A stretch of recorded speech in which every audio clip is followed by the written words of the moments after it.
What is going on, everybody? It is Primetime 44. I am your host, Cyrus the Looney. With me in the comms booth here this evening, we got Mr. Humbleding. Ignore the stream ending currently on your screen. That is a mistake, but we will get that corrected very, very shortly. Tonight, we have LW Atkin up against Kobe's for the PlayStation Championship. Set to be one hell of a fight out here, Humble. I can't wait to see it. And of course, co-main event, you've been stepping in short notice as well, trying to take on another top contender. Move yourself that step closer to getting a matchup against Atkin once again, brother. Yeah.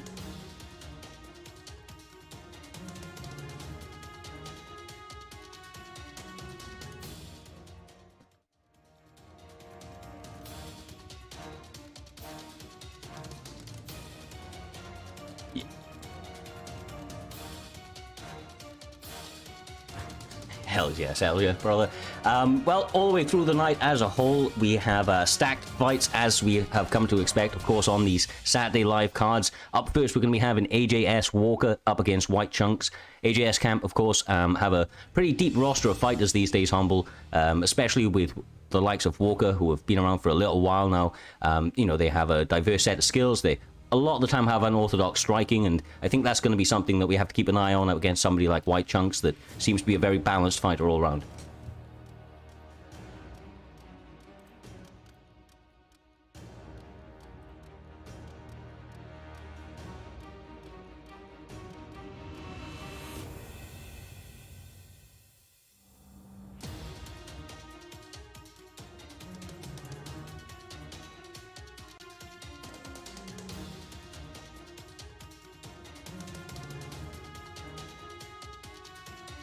Yes, sir. Yes, sir. Well, without further ado, we will move into this very first bout. It is in the featherweight weight class.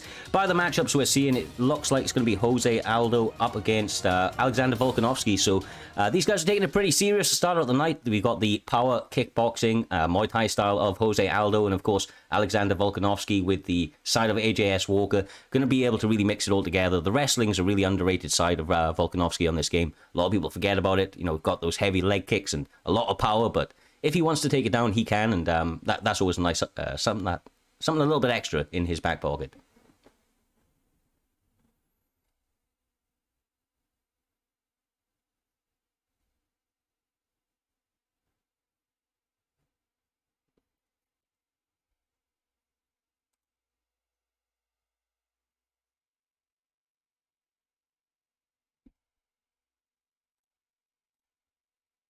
Part of his game is his leg kicks. He likes to do that against Max Holloway. He did that against other characters. So if you're going to use Volkanovski as a sim, you're going to try and throw leg kicks. And Aldo has got steel checks, I believe, which are going to ruin Volkanovski's legs if he catches him with one of them.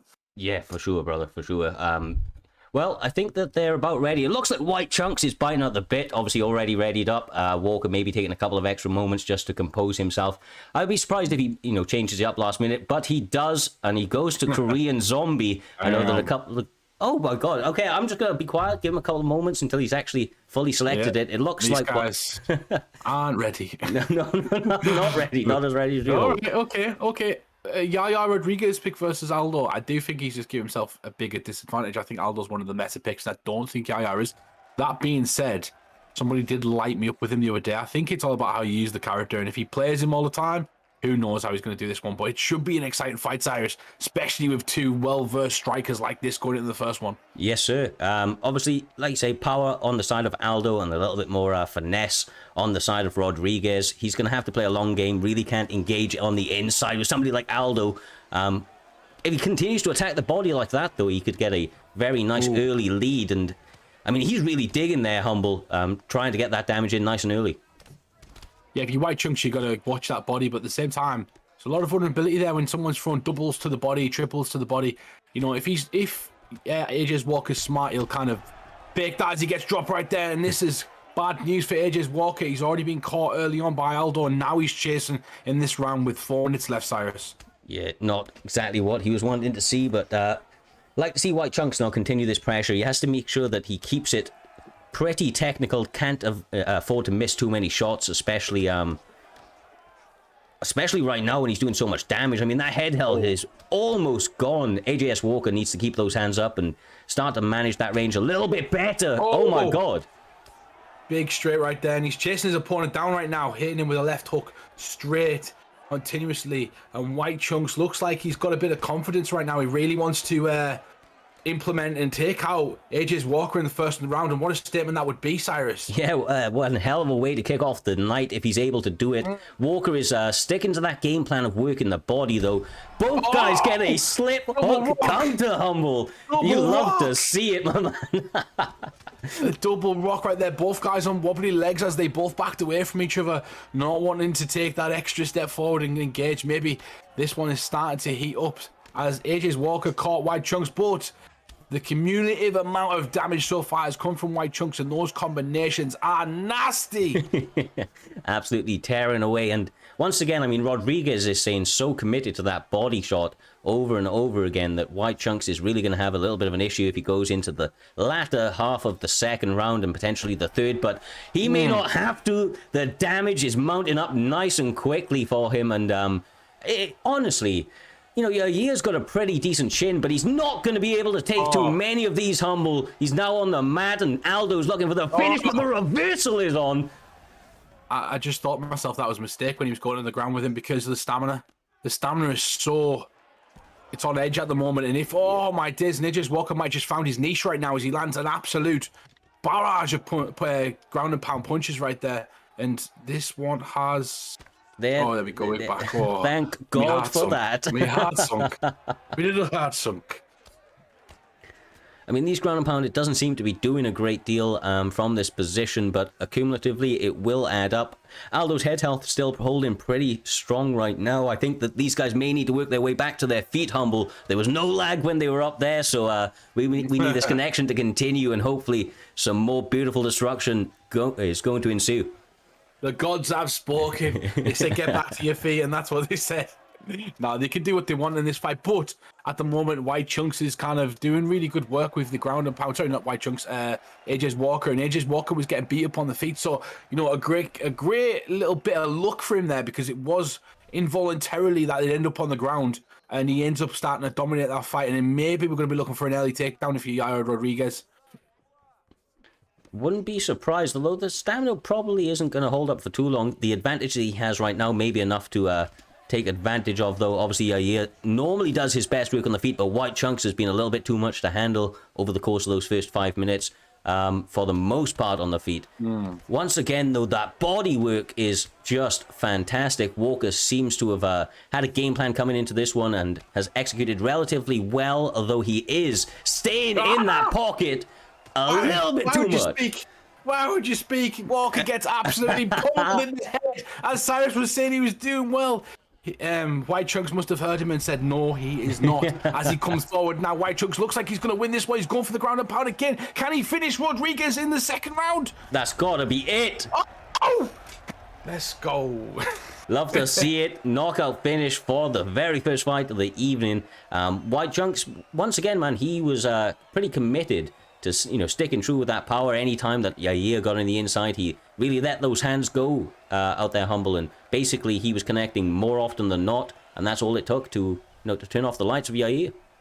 Yeah, he did a better job of planting his feet, in my opinion. Yair Rodriguez kind of relies on his momentum to kind of movement of shots, and when somebody stands still and plants their feet, usually they get a bit of a speed boost, a bit of a power boost, and also they can predict your time and they don't have to worry about moving. While throwing, they can just throw, and I think he did that a few times and then caught him moving a few later on. But I think ultimately you're walking into a juggernaut when you're walking into Aldo's power and speed, and especially the boxing of Aldo. Yeah, for sure.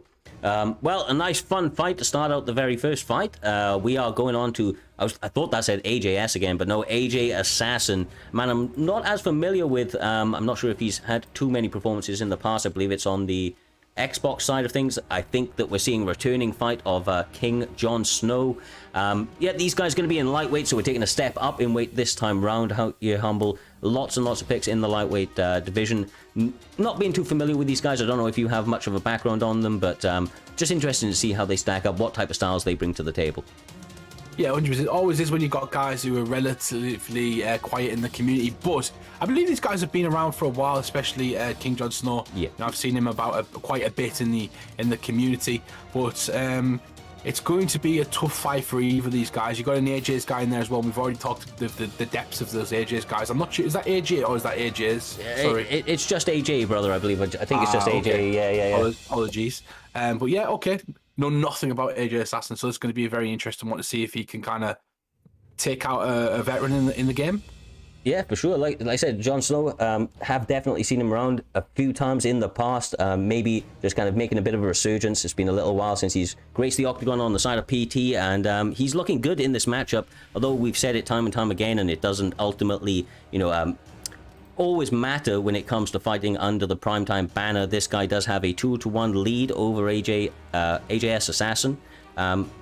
His game attack is actually AJS Assassin, so potentially he is part of AJS. Maybe that's just a little bit of an error on the graphic, but without further ado, we're just going to get into it, my man. Lightweight, they're both hovering over Charlie Olives right now. I would imagine that that's ultimately not who they're going to go, but I've been wrong before, and I wouldn't be surprised if I if I was wrong again, my man. Yeah, definitely. They've started to move the picks right now, and you've got, you know, I wish these guys were a bit more prepared. Cyrus, we're coming at you. Be ready. Pick your fighter. Let's go. I want to get these guys going because AJ's Assassin, obviously, he's got a bit of a loss. That could be from anything, as you know. The ping seems quite relatively calm, so it looks like these boys are ready to throw it down, and I'm interested to see who's going to win this one. Yes, sir. Right. Yeah, they are taking their sweet-ass time here today, but maybe they are just second-guessing what they had kind of trained for leading up to it. We are seeing a Charlie Olives and last-minute switch to Paul Felder. I tell you what, I rate that Paul Felder pick. Even if they took a little while, going Paul Felder in a league match, it's pretty ballsy and quite clearly shows that he's got a lot of confidence in his abilities. Well, can you remember the last person to beat Charles Oliveira? No, was it? It wasn't Felder, was it?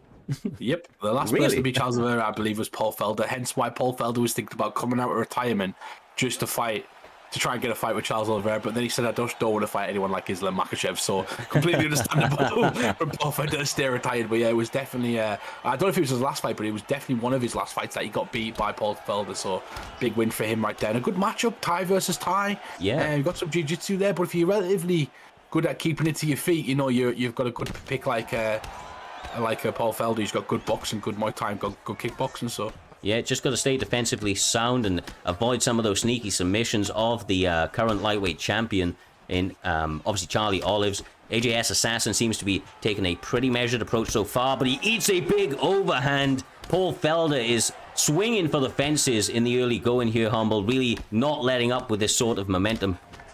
Yeah, he started with a jab every time. He's always going with them straight shots. The straight shots kind of make his opponent move. And when his opponent moves, then he starts to go in. But we just seen enough flurry from Oliveira. AJ's Assassin said, I'm not moving from this position now. You caught me a few times. I know what's going on. Here you go. Have a barrage. How'd you deal with that? And King Jon Snow didn't deal with it very well, Cyrus. So if that happens again, King Jon Snow's got to be careful because he doesn't want to get dropped any more times than that in this round. No, exactly right. But those hooks adding up, maybe taking a bit of... Oh, Jesus! Back and forth, my man. Manages to rock him back. Got AJS Assassin now back behind those black lines and feeling the pressure of Paul Felder. He is trying to answer back, Humble, but he has to keep it close and keep it tight because the damage is coming thick and fast in both directions. Oh, nice. It's nice work. It's kind of a role reversal from what we've seen earlier in the fight. Felder's now starting to deal with King Jon Snow's pressure, and AJ's Assassin, is starting to come forward, and he's starting to deal with that. And sometimes offense is the best sort of defense, I think, and that's the case right here. Yeah. Liking what I'm seeing. Those hooks are money for AJS Assassin. Lands the straight. Oh. And money it is. He's now in stack guard as he tries to pass the guard right now, but good job from Felder. As I said that, he does pass the stack guard. And a good job in the ground, defending that ground and pound from King Jon Snow, He's doing an okay job so far, but he needs to figure out a way to deal with that combination flurry from Oliveira because he's not doing a great job at the moment, Cyrus. No, definitely not. And quite honestly, he seemed quite content to stay pressed up against that cage, which was, forcing him to eat a little bit too much damage, or a little bit more damage than he needed to. Has done a good job of now pressing forward, but I almost feel like that's AJS Assassin allowing him back to the center of the cage, trying to walk him onto some shots, but... just like that, Humble. That looked like the Gaethje knockout. Was beautiful. Great work. Goes to the body and sets up the head. Doing a great job of mixing it up. Needs to be careful not to go in there with some sort of big vulnerability move and get countered like the elbow. He needs to set that elbow up first before he throws it. You can't still got to rate King Jon Snow. He started off well and he's a good fighter. If you give him an opportunity or give you a read, he'll still knock you out. So still respect your opponent and kind of, set your shots up well, in my opinion. Yeah, no, for sure. Until that final bell or until they're face down on the canvas, any single person's in this game. I've learned it recently myself, brother. They can have no stamina, no health, and still duck that one kick or whatever it might be. So gotta mind your P's and Q's throughout the entire course of a 15 or 20-minute bout. Obviously, we're starting out the second right here, and it looks like they're maybe slowing down a little bit or having a bit of a more measured approach. As I say, that Assassin opens up with 4 or 5 punches. Yeah, he's closing the distance really well. He's kind of walking at range and then throwing the hook to guide his opponent into his shots, because if he throws that hook there, that lead hook or the rear hook right there, King Jon Snow walks into it, and that's exactly what he did right there. He's forcing King Jon Snow into the power. It's very good strategy so far from AJ's Assassin.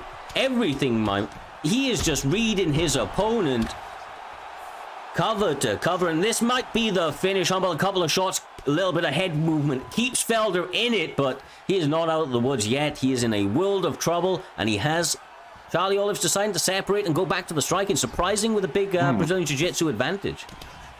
He wants to get the job done in that first or second round. You know, he wants to try and put his opponent out. He's got him on thin ice. Oh, it might have been a mistake. And King Jon Snow says, "Here's a back fist, baby." Oh my God! And that's why you've got to be careful, brother. He may have done, he may have been better to take out the or take some grappling, but obviously the guard of Charlie Olives is also incredibly dangerous, especially with this rubber guard. Having a bit of difficulty holding it though. Uses it to get the reversal and has a lot of time to work. 2 minutes 35 on the clock is plenty of time with somebody of the pedigree of Charlie Olives on top. Yeah, Charlie Olives is a dangerous person to have on top here, and especially when you've already got bad head health, bad grappling, bad stamina, and he's just adding to that. He's doing the work, he's doing the damage, as you like to say. He's being an assassin right now and gets back to his feet though. Cyrus, what do you make of that? I think that was I think that was actually a push off, was it not? Did Felder not get up? Yeah, Felder got up, but I just thought he'd keep his block on that. Big shot right there. It's going to be it. Shoot it, Cyrus. Yeah, I mean, unless he just about manages to survive again, but nope. Paul Felder has to submit to the damage on display from Charlie Olives here this evening. AJS Assassin's got to be proud of his performance. I think he kind of really answered the bell, so to speak, Humble. He was having some issues earlier, in the early going, rallied through and able to get that finish in the second round in a pretty nice fashion. Yeah, definitely. We've seen the pendulum swing, didn't we? We've seen somebody who was very confident going into the latter of that round, and he just started to grow with confidence and caught him quite early, figured out what he needed to do, and he was really struggling when he was backing up, essentially. And when he stopped backing up and started taking the lead and actually asking the questions of his opponent, that's when his opponent couldn't answer those questions, and that's why adjustments are incredibly important as we will see throughout the night. These great players who make adjustments, just because the fight starts one way doesn't mean it's ending the same. Exactly right. Well, respect to both fighters and much props to Charlie Olives in the hands of AJS Assassin. Once again, fantastic job, but that does take us very nicely on to the very next bout of the evening. We're going to be having two gentlemen that are coming up within the league. I believe this is on the PlayStation side, so you're going to be familiar with these two. Humble A55 Rampage up against Peace. Is it Mahai? Yep. Yeah, Peace Mahai.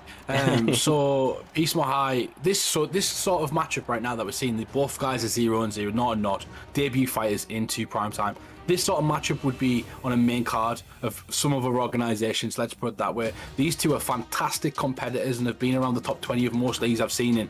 A55 a great camp as well. As you see throughout the card, you've got the likes of Zigot and Spooky, and these guys have kind of not put too many feet wrong, I would say, throughout, and the former teammates of mine as well. And then you've got Peace Mahai, I think he was former war guy, or he is a war guy, so you know what war is, and you know that those guys are fantastic. With the likes of Samurai Robin before he just left the camp, and all the other guys like Ungodly, they are a great camp to be in. So this is going to be an absolute banger. It's a pleasure to have this one so early on in the card. It's a fantastic fight. Well, you have got me pumped for this one for sure. Rampage seemingly hovering over Jose Aldo at the moment, and on the opposite end we have Peace Mahai, who has the Rick picture, which I rate very highly. Yeah. This man's got some taste, all right, and he is hovering over Conor McGregor down in that featherweight weight class, which is a nice weight class for him, Humble. I mean, his power really translates, in featherweight. That left hand, carves. Translates in every weight class, right. Cyrus. It'd probably translate in heavyweight if they decided to put him in the game. They'd have him twice as good as Action Bronson as well, who's also in the game. The Conor stands.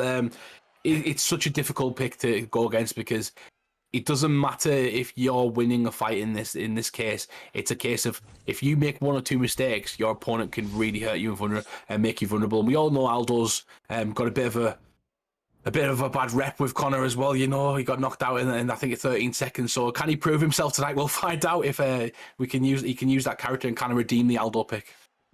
Well, this is always an entertaining matchup. They touch him up in the first round, instantly to it, no time wasted. We saw leading into the bout, they quite clearly have come across each other a number of times in the past. A lot of stutter steps from Rampage opening up, maybe trying to carve apart some of those, shots straight down the barrel, and They are not wasting any time, Humble. My God, brother. Oh, I love it. This is what I like. It's calculated confidence right now. You're seeing some absolutely beautiful striking, but both guys know their ability. They know each other. They know that they're going to come out hot, and whoever gets the lead in this fight could potentially take it. So that's what they're trying to do. They're trying to come out, no feeling out process, and give the fans what they want. The absolute war, Cyrus. Yes, sir. That left hand is money. Answered back beautifully, though. Finished with a knee. The pole counter sits him down, Humble. Peace Mahai, he's going for it right now. He's got his opponent hurt. This could be it. It is. Peace Mahai with a first round finish, and these guys did not. I repeat, these guys did not waste any time. Holy shit. I mean, you said this fight was going to deliver, and my God, did it deliver. This guy came in with Rick-level confidence and got the job done in a pretty quick and emphatic fashion. Respect to both guys, but a beautiful sequence of shots that closed out that fight, Humble. Just an excellent job on both.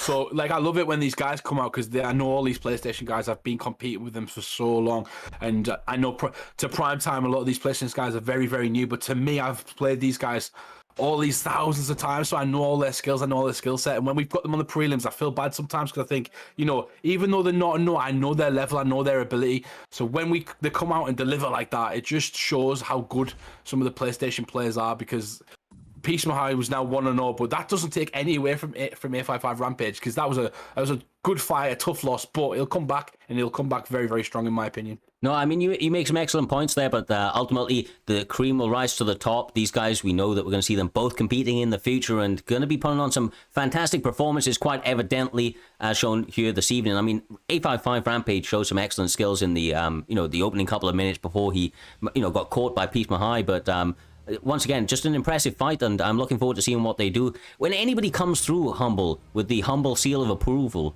it's going to be a good fight. It's going to be an entertaining bout, and you haven't failed to deliver so far, my man. Anytime you've said these guys are somebody to watch out for, they've come through in a very, very big way. Yeah, 100%. And I think it's incredibly important as well for us to kind of highlight that with you do that so well with the Xbox players, and you shine a light on them. And that's what we've got to do as commentators and as people in PrimeTime. That's what we really focus on, is bringing the characters out, bringing the people's skills out, because these guys need this sort of voice, and we do a great job of doing that. But we've got a fantastic fight coming up as well, and it is on the Xbox side, Cyrus. So Mystic Mac versus Jake Paul. What can you tell us about this one? Well, I mean, Mystic Mac is a man that was one of the OGs. I mean, back in the day, he's been with us since the early IFL days. An Aussie that likes to throw hands, has a beautiful jab, likes to work it very, very effectively. Really, really kind of leads and dictates the fights with that technique when he's able to employ it. On the opposite end, Jake Paul, I believe this is TMF Jake Paul, unless I'm mistaken. I had the pleasure of fighting him recently, Humble, and when I say this guy is hard to hit and knows how to punish you, that is a bit of an understatement. He comes game to any single matchup, and I expect him to really try and put on a show here up against a veteran like Mystic Mac. That would be a big feather in his cap and definitely start moving him in the right direction. Definitely. And you've got a minute left, guys, in the chat to put your bets on. If you're watching right now, you can bet on this fight, so bet your channel points and win some more. So get your bets on. It'll be interesting to see who is going to win in the betting lines, but I do have this one straight down the middle. I have no clue who's going to win this one. It is at middleweight. I think the guys are just cutting those final pounds as we get them onto the screen. As we always said, just the song takes a bit longer than usual to walk out to, so That it is. Like I said, the tiramisu strikes again, but no, they have cut the weight. They are ready to go. It looks like they are in middleweight now. One thing I will say is obviously the millisecond on the ping, because he's an Aussie, is going to be very high, but we've seen it, and I've experienced it myself with the likes of Dover, TSK Dover, that we've seen come through, and a couple of the other Aussies. These high connections, as long as they're pretty stable, a lot of the guys don't really have issues with fighting it. It doesn't actually, strangely enough, seem to add too much delay, but we'll see if that's a factor here this evening or not there, Humble. Yeah, definitely. It's the high jumping. It's the ones that jump quite exactly. high and then come back. So people have a misconception of MS. It doesn't necessarily mean that's going to be terrible. The terrible comes when the MS is constantly going high or low. So I just got excited when I seen that pick right there. It was ruthless. Robbie Lawler, one of my favourite picks in the middleweight division. I've actually started being, control disconnected. But we're not going to see it again, are we? If this happens again, no. He's back. He's back. Touch the gloves. We're going to add that to the rules as well. Your controller disconnects. It's your fault. Just saying. Starting out nicely, yeah, the double body uppercuts. Like I said, Jake Paul, brother, when he starts turning it on his opponent, it's like he's paying them no respect, but they have to give him a reason to respect his power, and Mystic Mac doing a good job of answering back with a couple of big shots. Nice work. He's starting to find his rhythm right now and land those bigger shots. I was about to say you can't fight really in the pocket with Holland unless you're throwing the elbows and unless you're throwing the knees and the you can't want to be at range, and that's what he's doing is he's backing up, he's creating the range, backing up and then catching his opponent coming in. Beautiful work right now, Cyrus, as Ruthless Robbie Lawler's trying to find his opening. Yeah, definitely so. As we see Mystic Mac continuing to go back to that jab, you'll see him fire 5-6 jabs in a row. On occasion, that lead upper connects beautifully. Jake Paul in a bit of trouble, but as you see, he is a bit of a veteran in his own right, staying calm and composed. Although he is just stepping into that pocket and eating too much damage. Humble needs to continue to stay on that bike and try to draw this fight out so that Mystic isn't connecting. I was waiting for that. So he's going for the takedown now. I was thinking Jake Paul's trying to reevaluate and just trying to keep the distance and maybe back his opponent up. He's going to work on the stamina now, which is a good tactic because if you can slow him down on the ground, and when they get back to the feet, he might be a bit easier to deal with because the 4-piece combos, the 5-piece combos at range, he won't be able to throw them, letting you in there and letting you get into the pocket so you can land your shots. And maybe that's Jake Paul's thinking. Yeah, exactly right. And this is a terrible spot for Mystic Mac. He does a good job of moving his head off that center line and returning back to half guard, but it's never a great position being underneath of Robbie Lawler. That ground and pound is absolutely sensational when he decides to let those hands go. And a lot of time to work, Humble. 1 minute 45 still on the clock. 100%. He's got his supporters in the chat from Australia at the moment. Aussie, Aussie, Aussie. Here we go. Man of my own drinking abilities, you know. Robert Whittaker as well from there. So you've got a nice following from the Aussies coming over to support their boy in Mystic. But surprisingly, the chat voted 72% for Mystic Mac to win this fight. So Jake Paul's up against it. People feeling so far proven right as well, Cyrus, as he came out and unloaded a massive combination again and again and again. Yeah, exactly. Exactly right. The actual stamina from both guys was staying pretty equal, but I do think that Jake Paul is now starting to get the better of it after that ground and pound and grappling exchange as a whole. And just has to be careful right there. I mean, it's happened time and time again, Humble. In that pocket, he's kind of just taking pictures, but the overhand lands, sits him down with the lead hook, and now the ground and pound trying to get that finish. One shot away, and he does. Oh my, that was ruthless. And no pun intended, but that was ruthless. That was incredible. He landed. I thought he was done. Like he was getting caught left, right, and centre. He didn't seem not where he was, and then just out of nowhere, just unloads on his opponent and gets some beautiful ground and pound. He hit every shot as well, which is really important in that ground and pound. And it looks like he swayed into his shot. You zig when you're supposed to zag, and that is it on this game. That's right. That is all she wrote. A nice performance, though. I mean, had to overcome some adversity. Don't know if there was connection issues. Didn't look like there was any there, Humble. But, you know, in that early going, the jab was active. Mystic Mac was able to get Jake Paul rocked on a number of occasions. So just to be able to rally behind that, stay committed to his own skills and believing in his ability really paid off for him here this evening. You know, he wasn't here just to kind of take his opponent out of the fight. He was there to take his soul, and he may have just done that with some beautiful shots to close out that fight. Yeah, definitely. And I don't think that Mystic Mac can kind of walk away from that fight with his head down, because he did control the majority of that fight. He just got caught, and we all get caught from time to time. The issue was his secondary defense didn't hold up, and that was the problem right there. But he will be back. He will be better. You learn from your mistakes. So simple as that. We'll move on to the next fight, Cyrus. Yes, sir. Yes, sir. Well, on the next one, we have a gentleman that I have not seen for a little while. He's coming back around, started to make performances recently, been traveling around the world. My friend on yours, KM Valentine, one of the old faithful from the commentary booth. Hopefully, we'll see him back around in the near future. But tonight, he's gracing the octagon with Marlon Moraes in the bantamweight division, and he's going to be up against a dangerous man in AOT JT. These guys are both killers. I expect a striking display here, Humble. Don't imagine there's too much of a feeling out process. I think it's action all the time from that first bell to the last. That's nice to hear. And yeah, Valentine's always been around, one of the OGs of the community. Nice to see him back in prime time. I think this might be his debut of this season for us, so it's going to be interesting to see that one. But yeah, we've got AOT JT, which I don't know too much about, but going with the Corey Sandhagen pick, so very interesting to pick Corey Sandhagen. I always struggle against him at the moment in ranked. He's a difficult puzzle to solve. Yeah, he's quite tall, he's quite rangy, he knows how to utilize those kicks very, very nicely. On the opposite end, of course, Marlon Moraes is so explosive, brother, that the speed that he has, the power behind the shots, but we can scratch all that shit because he's switching it up to Sugar Sean O'Malley, decides to match some of that height. You love to see it. This is going to be a kicker's delight.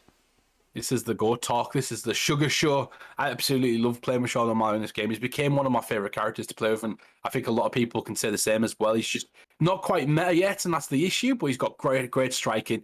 If his ground was improved slightly and some of his shots were kind of improved slightly, I think he'd be up there, and I can't wait. I hope they update the game, really do, so we get that. But Corey Sandhagen's a great pick for him because he matches the length.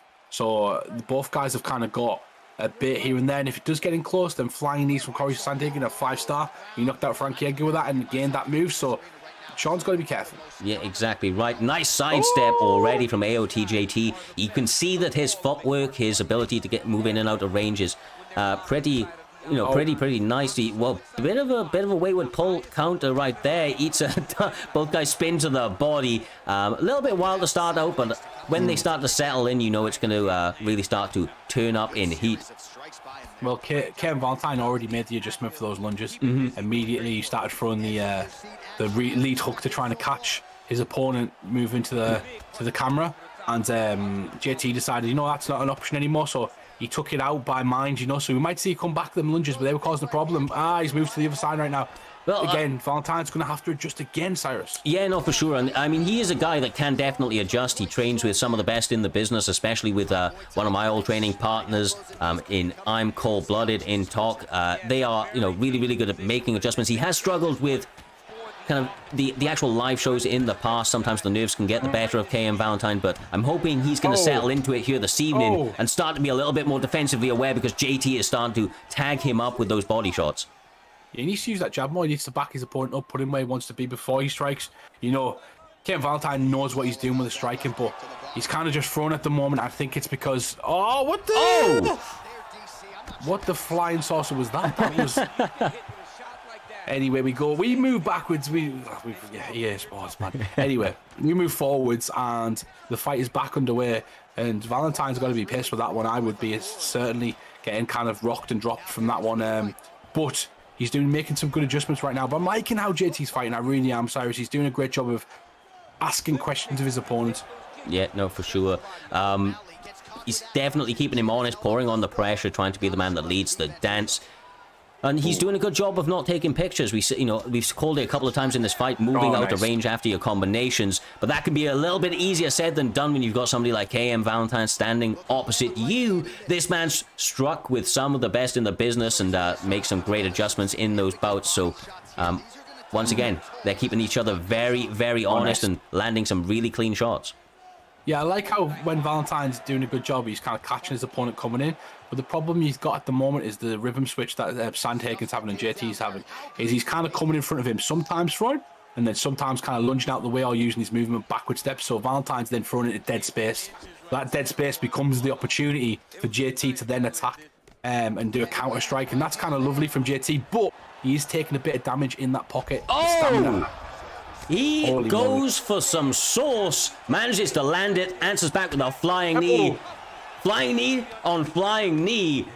I mean, the damage, they're not going, they're trying to go big or go home out here, Humble. That last couple of seconds was a little bit of madness.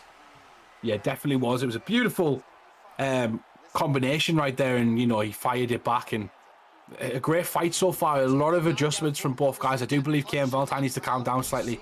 Stick behind his jab, stick to the basics and fundamentals, because the stamina seems to be a huge problem going into the second. And is it going to hold up in the latter round of the latter stages of that second round? Yeah, exactly right, brother. Exactly right.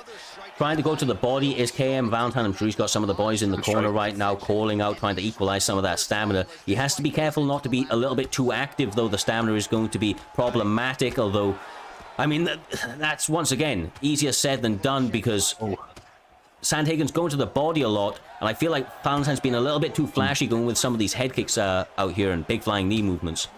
Yeah, you got Valentine just using basic movement. Sorry, JT using basic movement and kind of cutting his opponent off, and his opponent so far is he's trying to look for the knockout. And I think any good coach, any sort of good striking coach will tell you, you don't look for the knockout, you let it come to you, and that's what I want to see from Valentine. But the space is important where the fight takes place at the moment, and Sandhagen's kind of dictating that. But you can see Valentine starting to look for the center of that octagon.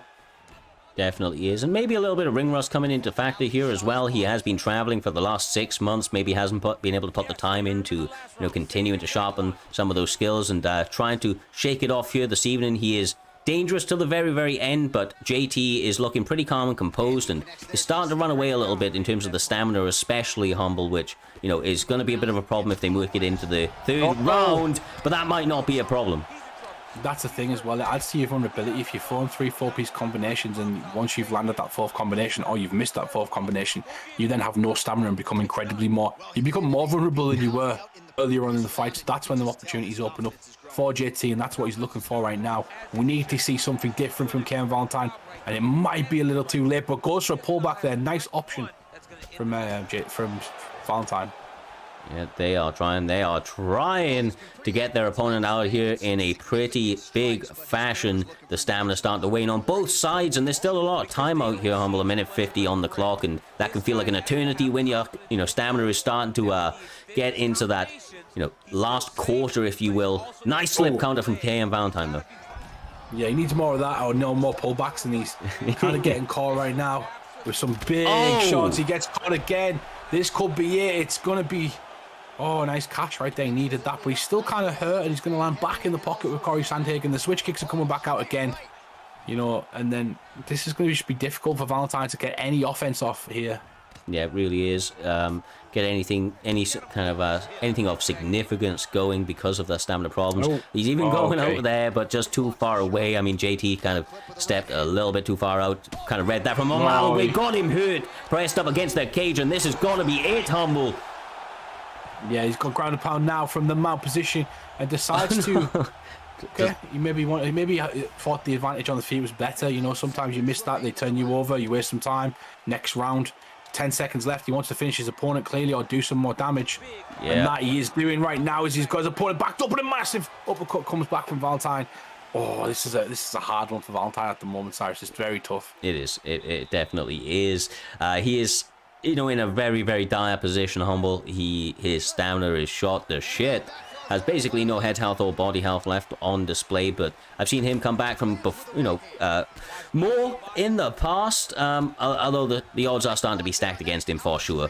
Oh, another switch kick as well. He's thrown that switch kick many times in this fight, and it's really caught. It's just digging into the liver every time he gets a chance, and Valentine's not really doing anything to deal with it at the moment, and that's kind of why he gets away with it. But beautiful work right there. Kind of lands the big shot, and he's going to have Valentine against the fence. He's going to try and finish him. Hits him to the body. Another switch kick.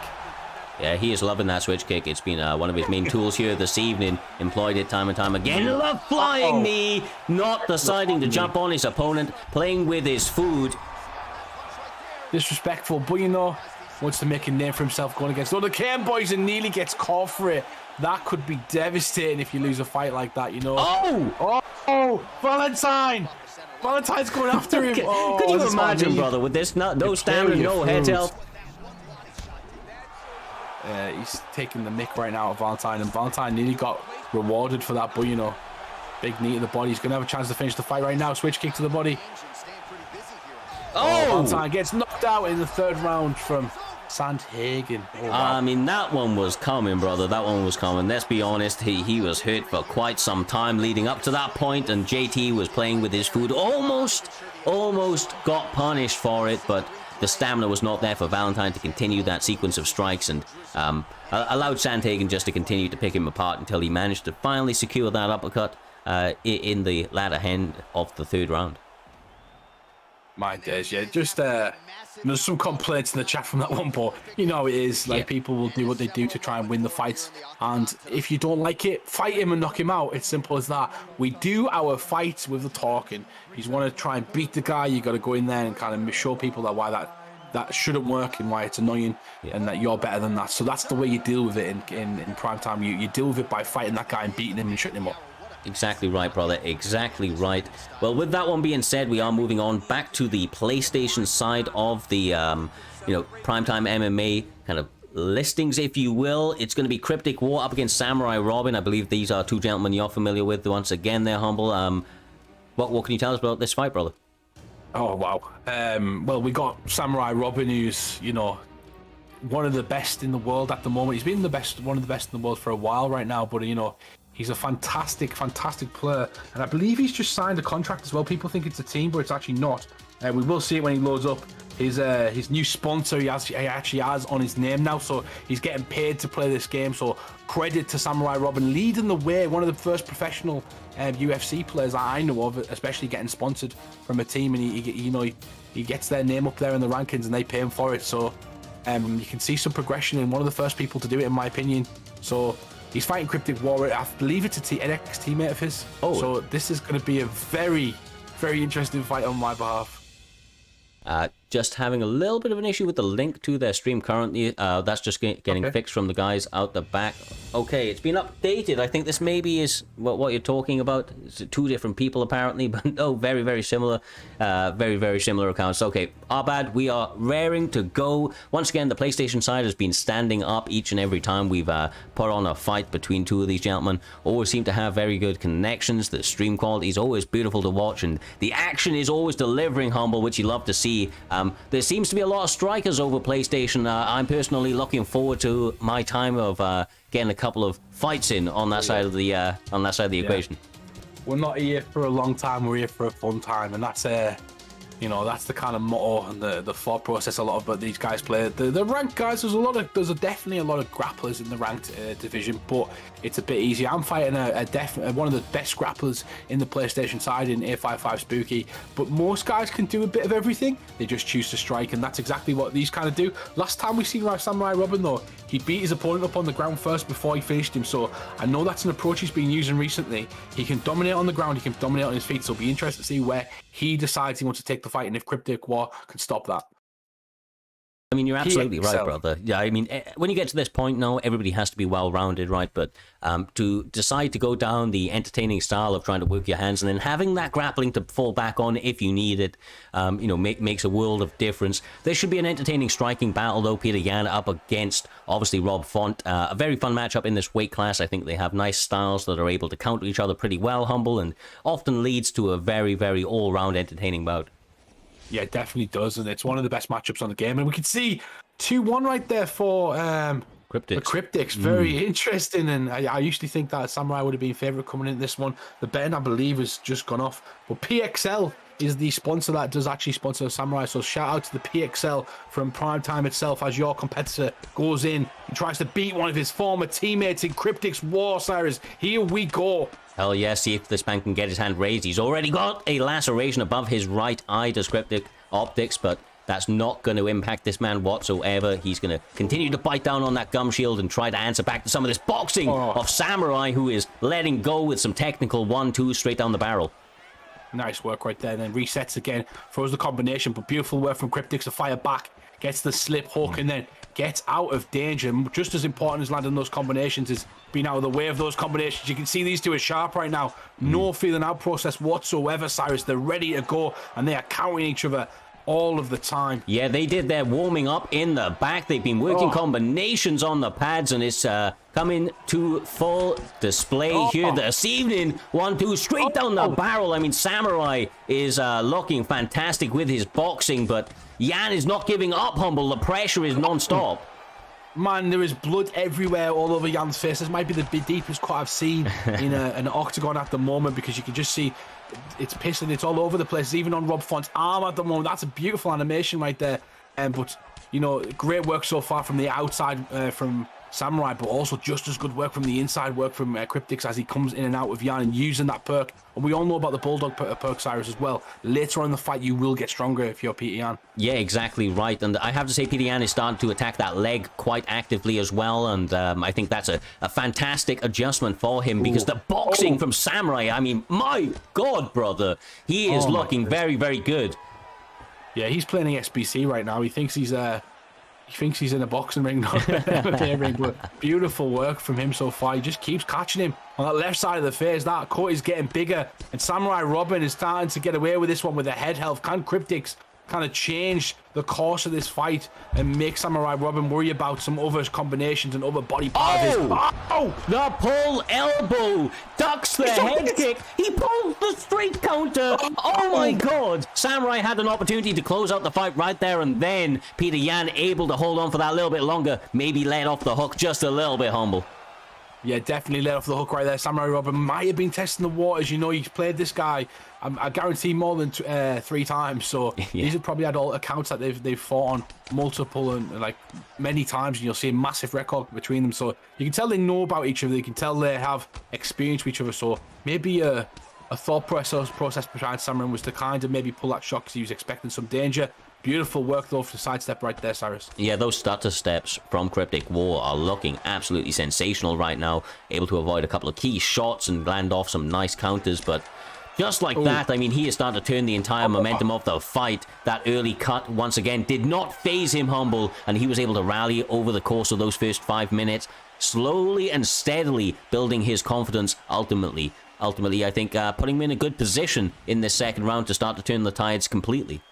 You couldn't be more right, and you know, it's just a close fight so far. That's kind of gone. It's like a horse race at the end of the hurdles. They're neck and neck, and one person takes the lead, the next person takes the lead. Who's going to take the lead at the start of this fight? We're finding out right now that it's Cryptic's War, Cyrus. Yeah, I mean, he slipped that front kick, ripped to the body with a 2-punch combination. Now the boxing from Samurai is starting to add up on that block and the head health of Peter Yan, and that's definitely something Optics needs to be careful of as he continues to get tagged.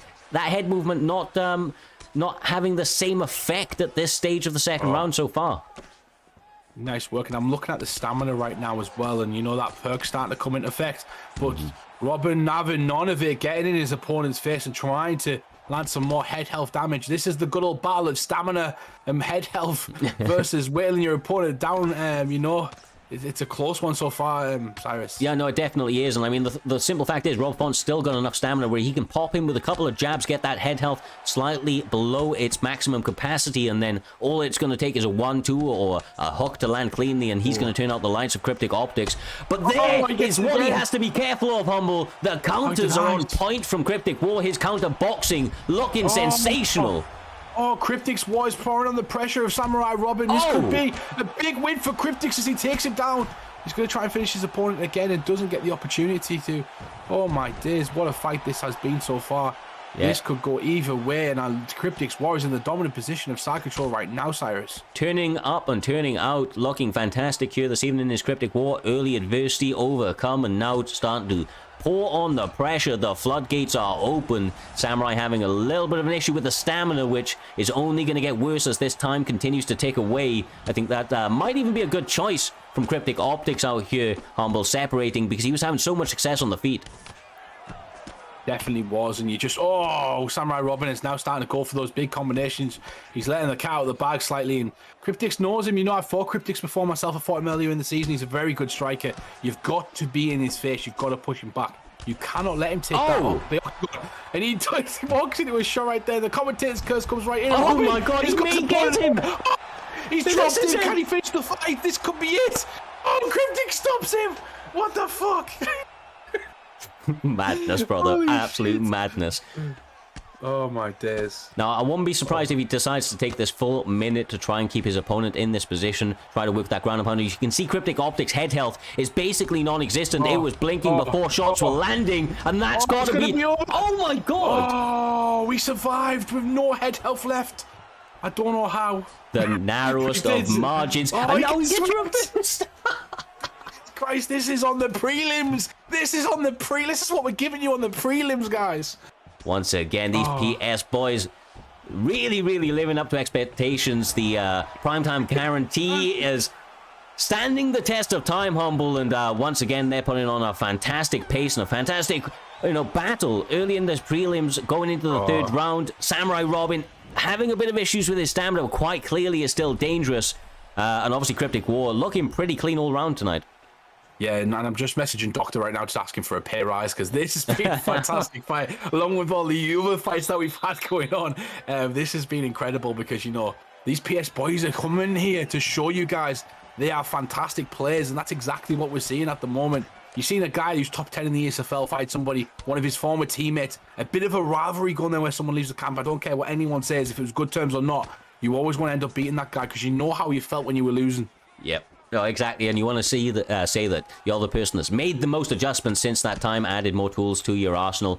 You know, some people want to try and prove that they've made the right decision and try to broaden their horizons, and then others say, no, this is where the skills were at all the time. And oh my God, Cryptic Wars is fixing it up. Yeah, I mean, just really, really high variance right now, and it's paying off for him. Great work, Robin. He's trying for the head kick. Oh, he's rocked him. Robin's got a chance again. Goes for the uppercut. Robin's got him in. Oh, man, I can't believe this fight is crazy. Absolutely crazy. It's like a title fight. It's insane. One way or another, brother. One way or another. One of these guys is getting their lights turned out. I don't care what you say. There's 3 minutes on the clock, and both guys are not really taking too many steps backwards. Who's winning? I don't know, bro. I don't know. Oh my God. Oh, Robin's got him down again. Oh my days, he's had him twice in this round. He's going to get the uppercut at the end. He hits his opponent again. His opponent's on wobbly legs. Can he survive? Oh, he can. The stamina just about not enough, and the takedown that might be vital with him, for him with 2 minutes 30 on the clock. Wow. The stamina deficit is going to make it tough for him down here, Humble, but he's quite clearly shown that he knows what he's doing on the mat, and he may be able to hold this position for some time here. I bet Samurai's fun at parties. No, I'm joking. Great decision right there to take him down on the ground, but he gets reversed, and this is going to be an opportunity for Cryptix to do some damage. He's got the stamina. You know, though, you just have to kind of stop him from posturing up, and that's kind of the key, and that's exactly what Samurai does right there. Exactly right. I mean, he's going to be clearly ahead in this fight, so even if he loses a couple of minutes, or in this round at least. Slip.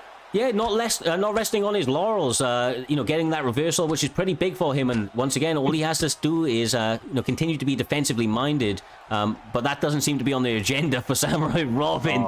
He's looking for that finish.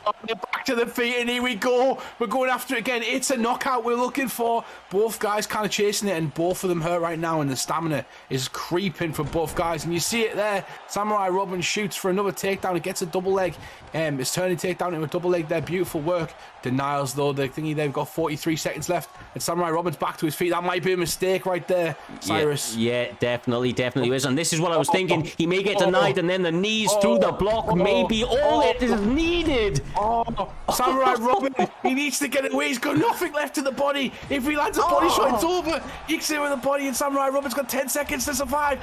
9, 8, he finishes him. Oh my God. What a fight, brother. What a fight.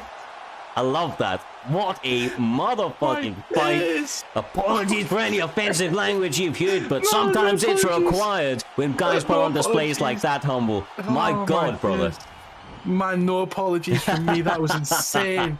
That was insane. What a fantastic fight that was to be on the prelims. Holy crap. These guys need to give themselves a pat on the back, both of them. That was one of the best fights I've seen in a long time. Since probably Fadinator and Trixie that we've seen 3 times, but you know, that was an absolute one. I'd love to see that again in the future when Cryptix probably possibly builds his way back up, but that was so good, and I can't believe this. Sorry, not Cryptix, Samurai builds his way back up, but wow, just a fantastic fight. Wow, just a fantastic fight. You love to see it, my man. You absolutely love to see it. That was a fantastic, yeah, I mean, just absolutely fantastic fight. I am blown away, brother. The rest of the fights here this evening have a tall order to live up to. We're going home. We're 10 off. The stream's done, guys. Everyone go home. We're closing the curtain. How do you compete after that? How do you top that? Exactly. That's like Justin Gaethje versus Chandler, and the next fight's bloody, I don't know, somebody else. It's like, how do you do that? Real shit versus Blackout need to turn up right now and get people's attention, because that was incredible. I don't know how you top that, Cyrus. Well, I mean, these guys are definitely going to be trying to do so, and he is the real shit, so maybe he'll be the real shit here this evening. Got to have a tough time on him. We've seen Blackout in the past. The man's got some, some sneaky skills, got some nice striking and tricks in his bag, and it appears in this featherweight bout, we're going to have Conor McGregor up against Max Holloway. We don't often see this matchup, which is surprising considering there's no restrictions on the fighters, but you don't often see this too often in this featherweight weight class. Yeah, people like to pick great fighters, and then you kind of, it's nice to have that comfort zone. But we're looking at two tough fighters right now, and they're in the position they are for a reason. It's going to be difficult to beat the last fight, like I said, but they've got a real opportunity to make a statement, because there's so many people excited right at the moment after that fight. They're waiting for a big one in the next one. I know these guys are still cutting those final pounds, but you can get your bets on. I believe you still get your bets on this fight. Maybe I'm wrong. I am wrong. I apologize. Yeah. No, I just went to bet on it. Yeah, no. You're all right, brother. You're all right. Well, once again, they did not mix up their picks at the very last minute, Humble. So we are going to see a Conor McGregor up against Max Holloway. As you can see, Yellow Flash is on the side of Max Holloway, and Blackout is on the side of Conor McGregor. I expect action from the starting bell, and yeah, I think these guys are going to go at it. They have a lot to live up to. They would have been watching that fight from out the back. They're Humble, and they know that there's a tall order to get this fight going. Maybe they don't let that pressure get to them. Maybe they just do their own game plan, but it's hard to when you've got that energy coming from the last one. I was going to say, I'll come out firing. There's no feeling that process after that. And that's exactly what we're seeing right now. But massive shout out to Zigot in the chat, who's just give us a load of biddies right there. We do appreciate anybody in the Primetime community for your support, the continuous support of the community, and we're ever growing. We're trying to give you better things like we've got on the screen with the cameras from Cyrus, and we're giving you fantastic fights like this one as we go the PlayStation division along with that Xbox division. So thank you to everybody for your continuous support, and this has been a banger so far, Cyrus. Yes, sir. Primetime to the moon and back, and these guys are helping us get that one step closer, continuing to put on a barn burner of a fight just like that. Humble, knees to the face after the knockdown in the early going. 3 minutes 50, and these guys are fighting like they've been going for 4 rounds, just bomb after bomb. Oh my god. He's going to try and kill his opponent dead early, and what's better than a long-winded war, a quick finish, a statement, exactly what Blackout. He's like, F that, I'm coming out and I'm going to kill my opponent. Then they're going to remember me after this one, and that's what he's trying to do right now as he postures back up, tries to land some ground and pound. Maybe a mistake there. I always talk about it. If you like to strike, you shouldn't be firing those shots, even though it does give you a bit of extra damage. You could get reversed and end up when you're back for 2 minutes. You've got to be careful of that, Cyrus. Yeah, exactly right. And if you continue to have a stamina advantage on the feet, that honestly, I harp on about it so much, but it has such an effect. You get your opponent rocked, take your time, measure your approach. Right now, we're seeing Yellow Flash. Maybe getting a bit of a Red Flash out there and seeing a bit of seeing Red really getting angry, throwing a lot of shots, and trying to get some damage back after the early success of Conor McGregor. Yeah, it definitely is. And, like I was speaking about, it slows the fight down. It's better for the fighter that's kind of been bum rushed to get the wits about them. You see fighters who get rocked always go for the clinch and grapple, and it's just to get your bearings again, get your equilibrium right, and make sure your footing's not off as you get caught. And it reminds you, I'm in a fight now. This is what I need to do. I need to start throwing these combinations. I need to start being proactive and not reactive. Yeah, exactly right. Nice pull counters, man. And the body work is starting to add up now. Oh my! That was beautiful work. That's gonna be it, bro. This could be it. This could be it. No. I thought he was gonna pull the top mount right there, but he doesn't. Nice survival from Conor McGregor to get off that cage nice and quickly, but he is having pressure poured on by Max Holloway, who is the best boxer in the UFC by his own account, and trying to prove that here this evening with those hands, Humble, continually firing them on Conor McGregor with another counter. Oh my fucking god. Counter after counter, both guys doing pullbacks, and it seemed, no, please don't. No. Please don't. Don't do it. Please don't. Come back. Jack, come back. Anyway. Thank you, MMA gods. I thought the injury bug was about to get involved once again, but no, we are straight back at it, and Conor McGregor trying to land those powerful shots straight on that chin of Max Holloway. I know, yeah, they're going back and forth, bro.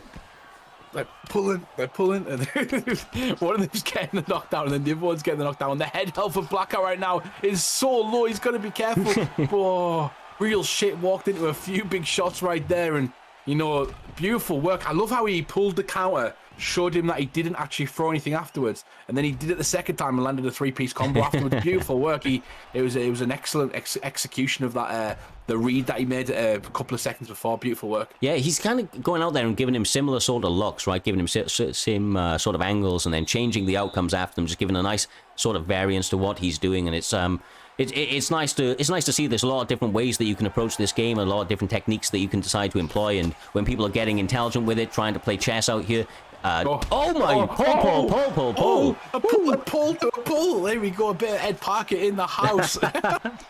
These guys are throwing down, and it's beautiful to see right now. I'm loving the combinations from Blackout, and he's firing back with a Max Holloway pick. And they've got in mind, as you put it, their P's and their Q's, as both of them are getting caught. And Yellow and Real Shit is on the run at the moment, Cyrus. Yeah, he is having a tough old time. Conor McGregor pouring it on, but his head health is not exactly clean either. Oh! Gonna finish him. This has got to be it. Position, the ground and pound. Here it comes, the big kaboom. Can he finish him? No, he can't. Oh. Surviving is Max Holloway. In the narrowest of margins, had no head health left. Conor McGregor is going to decide to separate, which I think is a smart move for him, having a lot of success on the feet, Humble, and only a couple more are probably needed. Maybe not. Maybe not, bro. Man, it didn't let Samurai Robin and Thingy have set a pace so far that these guys have gone, okay, we'll match that. We'll come out with the same energy. You wanna come out with that? Come out with that same energy. He knocks him clean out right there. The Real Shit. Oh my God, what a fight. Another absolute banger. Proving that he is the real shit here this evening. Yellow Flash, just looking, pretty clean all round. He had some adversity. Conor McGregor landed a lot of heavy shots, but when he was the one going forward, when he was the one landing those counters, he was having a lot of success. And that single planted straight was all that was taken at the very end to turn out the lights of Conor. You see him folded in the center of the cage. Lovely fight, Humble, an entertaining one once again. Yeah, very entertaining fight, and these guys watching in the back, just being like, all right, my turn. And then they're trying to up each other. I love it. I absolutely love it when players like this. I just love these live cards that we've been doing recently that have been incredible to watch, every single one of them. They've been fun to call. It's such a pleasure doing commentary when you get fights like this, honestly. And next up, we've got an absolute banger in Bucko versus Warbsy, Cyrus. Yes, sir. Two guys on the Xbox side that have been around for quite some time now have put on fantastic performances in basically every outing that they have done. I've actually formerly I have fought Bucko as well. That man kicked my ass. I'm not going to put it in any other way. He is a serious problem. Unorthodox is the best way to describe this man's striking style. He gets creative out there, kind of like that Tony Ferguson mix-ups, really likes to mix in the elbows, the spins, and everything else that goes with it, but in such a way that, is hard to read and can cause a lot of issues for his opponent. But Warbsy, being the absolute veteran that he is going to see all of these sorts of looks before out here, Humble, and I imagine that he feels, at least, that he's got the answer to deal with whatever Bucko brings to the table here this evening. Yeah, Bucko, a master of misconception, a master of trying to make his opponent believe there's something there, and when his opponent thinks it's there, he moves the cape and hits him with the right hand. That's exactly what Bucko is going to be trying to do in this one, and throwing some spanner in the works. It's nice though when you see, people mix up the combinations, but they don't do it. They do it in a way that's very skillful, and it's really good with timing.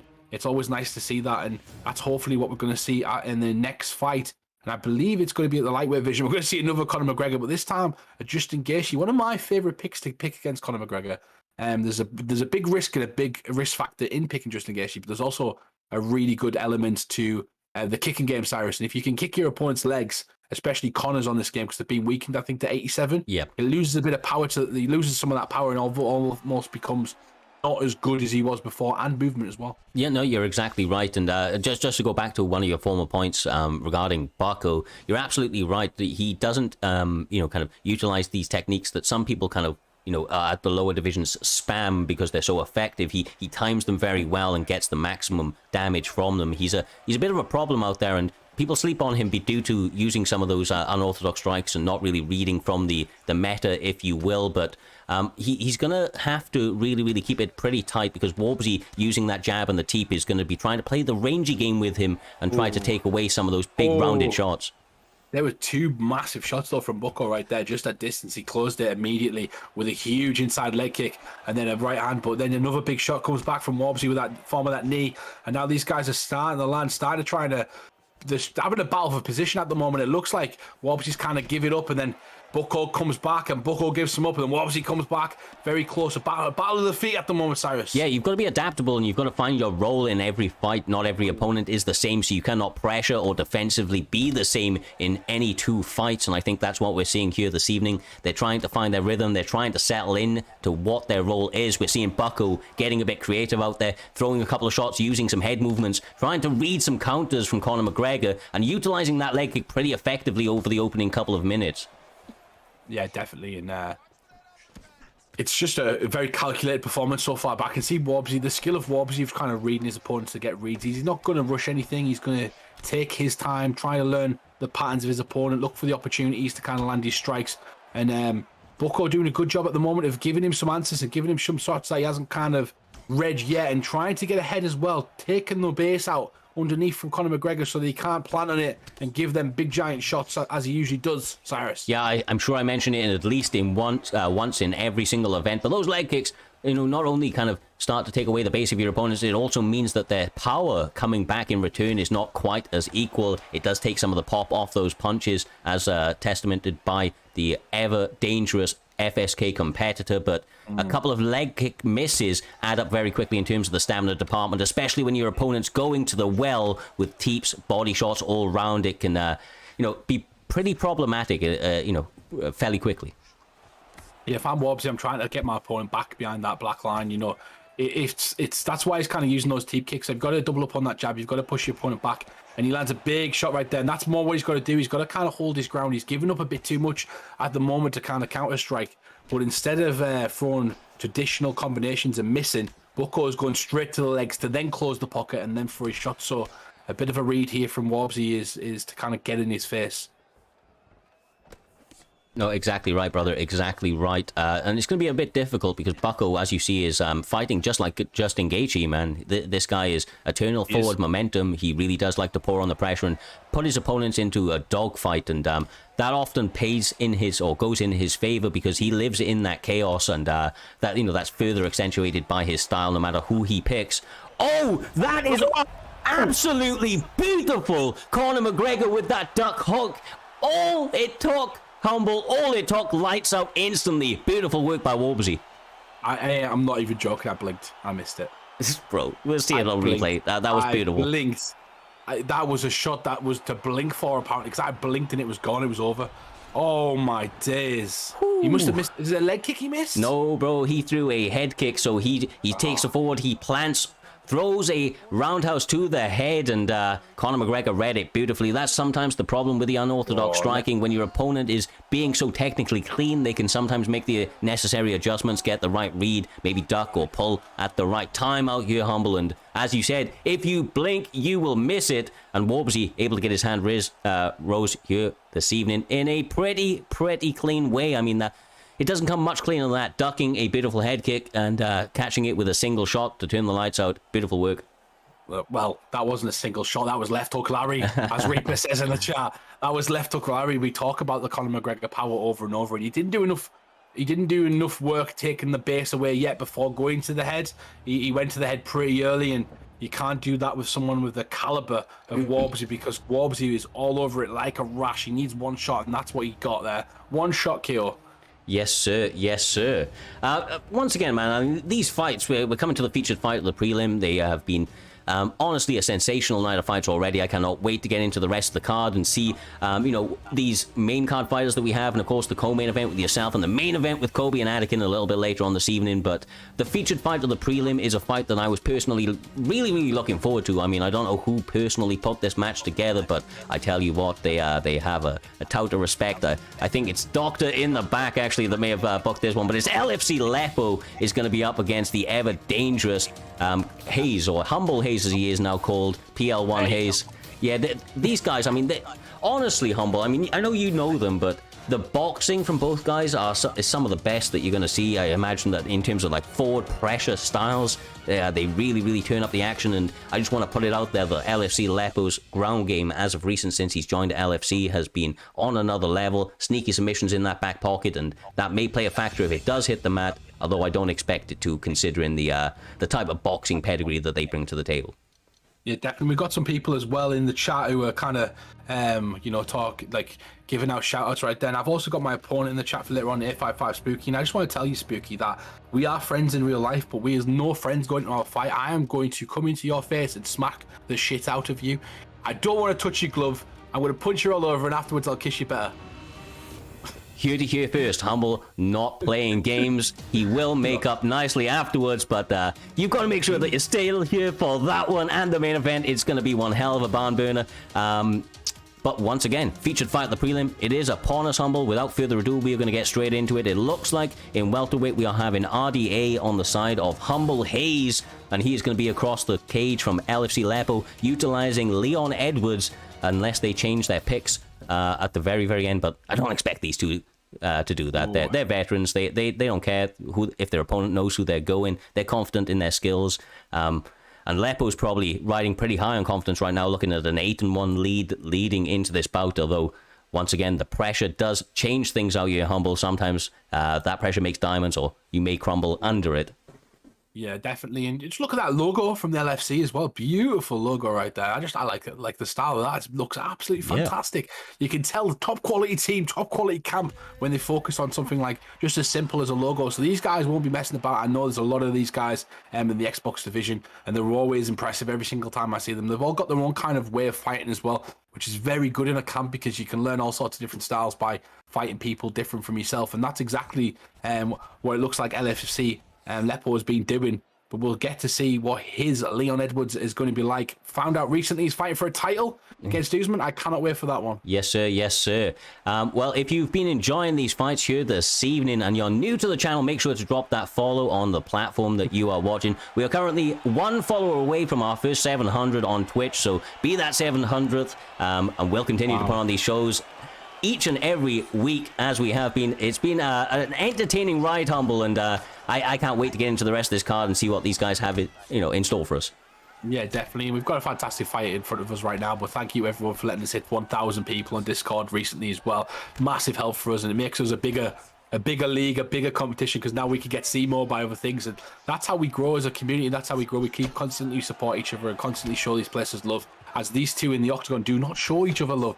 They are trying to hurt each other, and he's just gone to the body again. Lepo, quite of a patient striking so far, but I'm liking the movement and what I'm seeing from both guys at the moment, Cyrus. Yeah, I mean, this is a showing of respect for sure. These guys are not normally, and as mad as this sounds, because they're pretty much going at it, in the center of the octagon, but this is actually a pretty reserved approach, as you mentioned, from both guys. They normally really do turn up the pace in the opening going and try to put it on their opponent, but I think that's down to the respect of the combinations coming back their way, making them a little bit more hesitant and trying to pick those shots a little bit more effectively.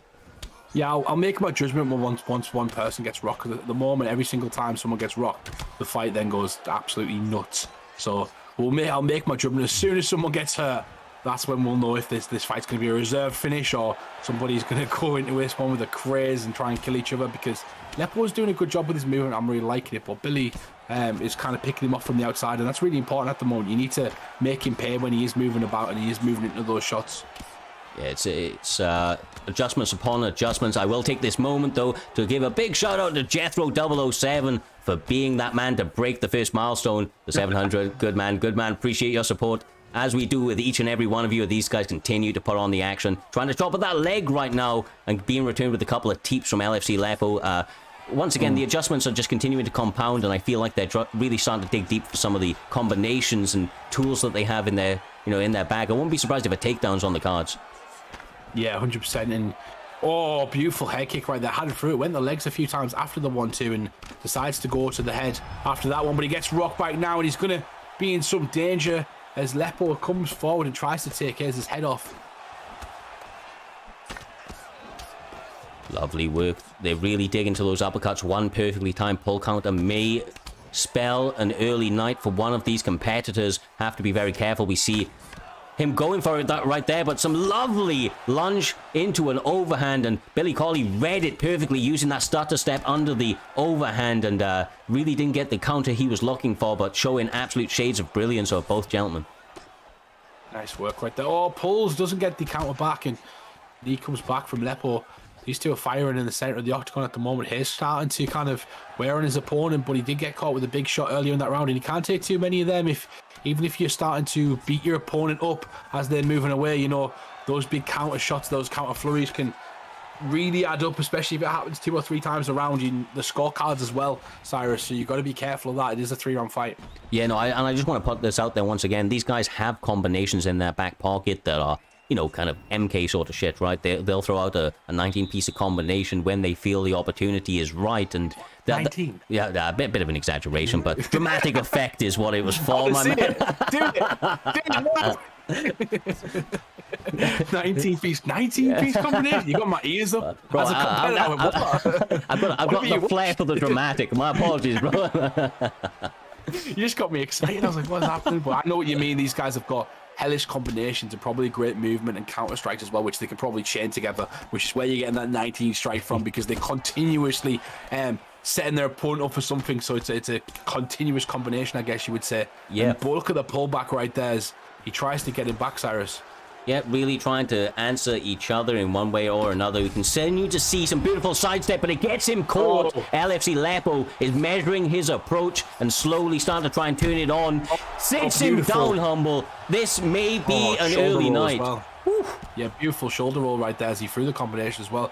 Nice little, nice. Didn't like that though, did he? And this is exactly what I was talking about. You can put it on your opponent and do some good damage and kind of walk him around the ring, but as soon as Lepo decides to engage with a flurry and kind of hold his own ground, that's when he starts landing those big combinations, because Hayes is kind of walking into those shots at the moment. He needs to be careful.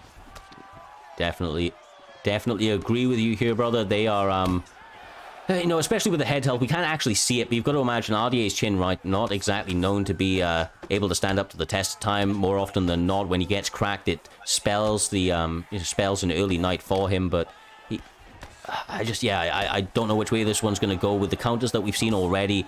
Hayes is eating a lot, and he may be starting to suffer some of the consequences of that. Beautiful shot right there. Yeah, you can.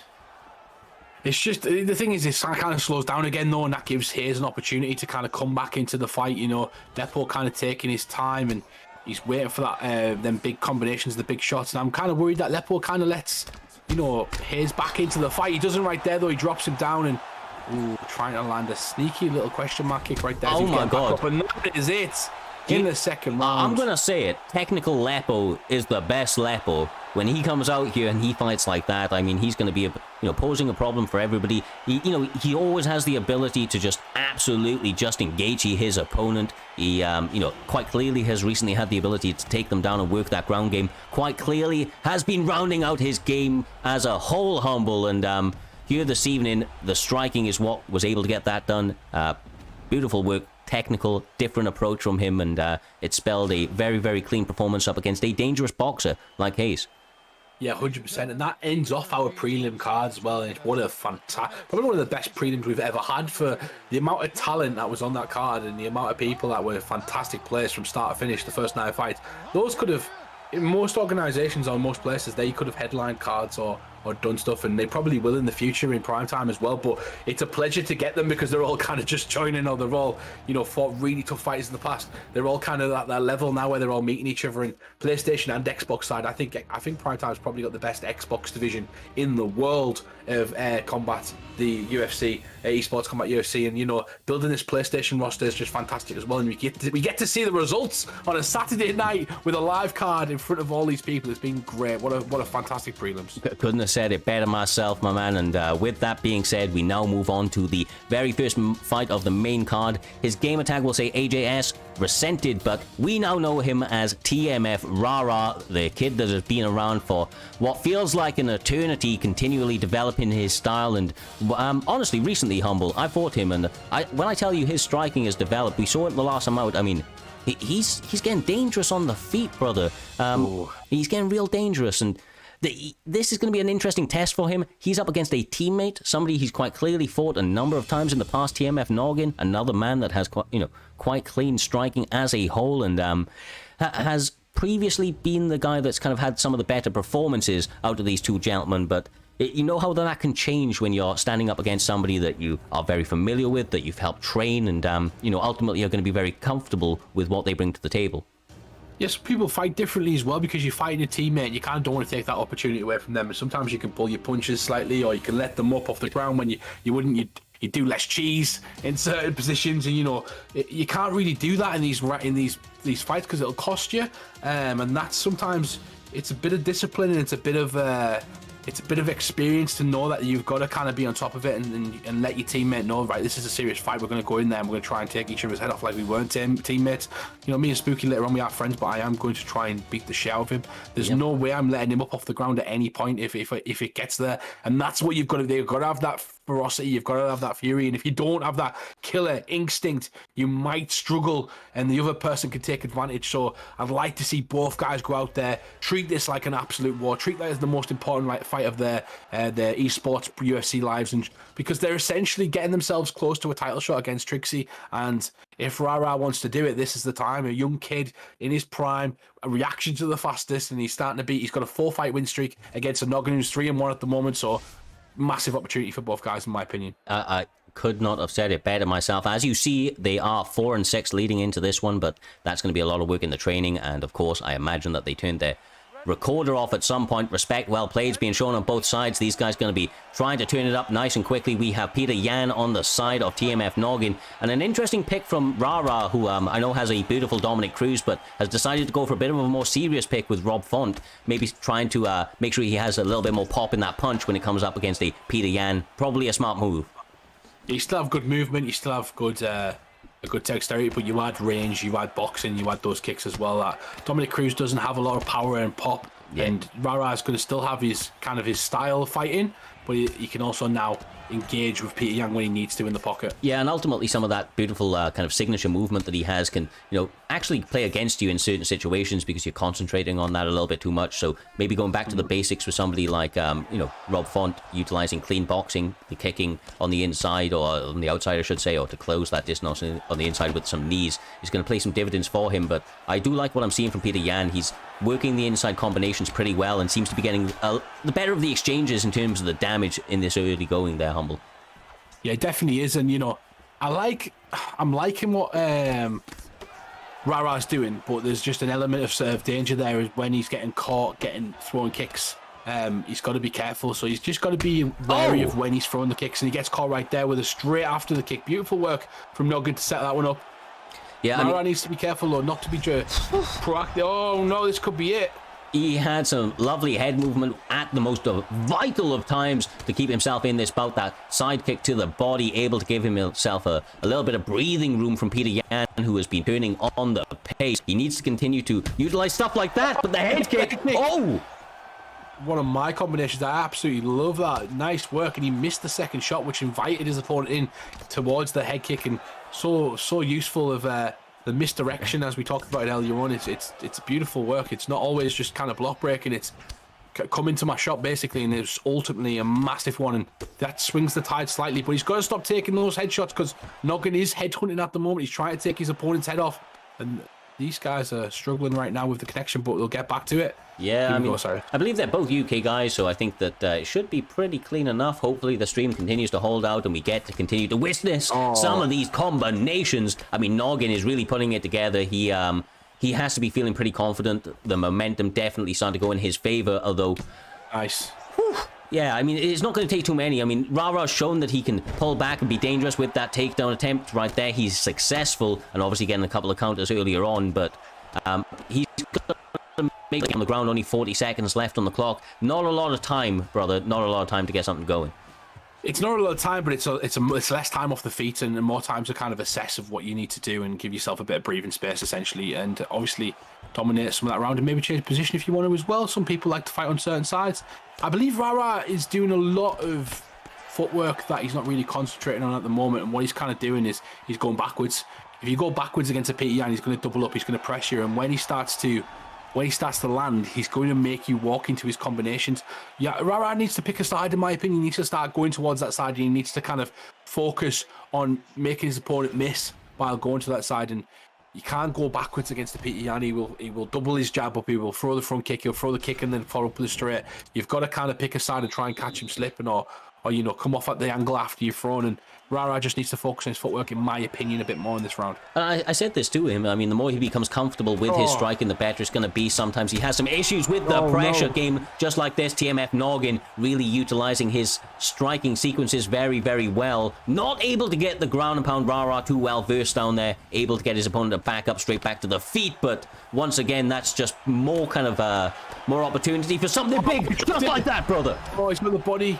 And this could be it. He's going to try and... Oh, he's going to drop him. And this is Noggin. This is Noggin ruthless. He wants this fight. He wants to win. He's going after Rara right now. And Rara's trying to survive. And this could be it. Oh, what the... I mean, the thing about this one as well, Humble, is going into this fight, Rara was calling out for ranked opponents. And he actually called out his teammate, saying, I don't care if you're my teammate. I need that spot in the rankings. And... He is maybe answering back to that, is Noggin. He is, turning it up, trying to say, no, this is my spot. You got a little bit of a way to go and, get on my level sort of shit. Even though it's campmates, like you say, it's all love in war. And, it's all love in war, bro. Is it? Is it? I'm joking. Between campmates. I am joking, but yeah, it's not personal, basically. That's the key. But... like I said, who wants it more? I said it earlier on, and he's doing a great job of sidestepping Noggin at the moment. Rara needs to be careful of what he's throwing. He's throwing a lot of shots down the middle. Like I said, the movement so far, he's kind of walking into Noggin's shots, and he can't find an answer for Noggin. And Noggin's kind of teeing off right now with his Peter Yan pick, and he's going to end up dropping him, but he gets the turning takedown. Great work and adjustment from Rara. What can he do with 2 minutes and 20 seconds left, Cyrus? There's a lot of time. 2 minutes is 2 minutes 20 is a lot better than 45 seconds for sure. Obviously, Rara has some sneaky submissions in his bag, and the ground and pound's going to be available to him. Rob Font quite clearly has power in both hands, but it's all, to me at least, about what Noggin's defense is like and whether or not he's familiar with what Rara's tendencies are. Sometimes that's a big factor when it comes to these matchups, is being able to just try to mitigate some of the areas that your campmate or your opponent is most efficient. And this previously has been where Rara has got his best work off. I think you'd agree. Yeah, definitely. If you're fighting somebody, your game plan, and they're good on the feet, you would take them down.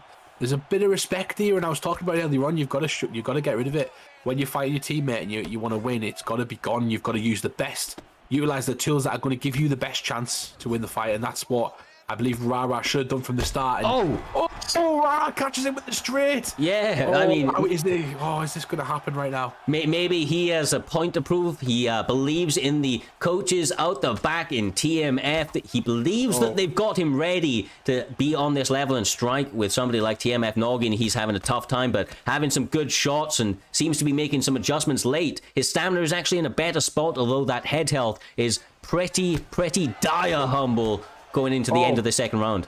He's starting to even it out, though, and that's the key. Why that talk? Rara goes down, and Noggin is going to get a chance to finish him. No, he's not. The bell goes. Saved by the bell. Holy shit. Saved by the bell. Holy shit.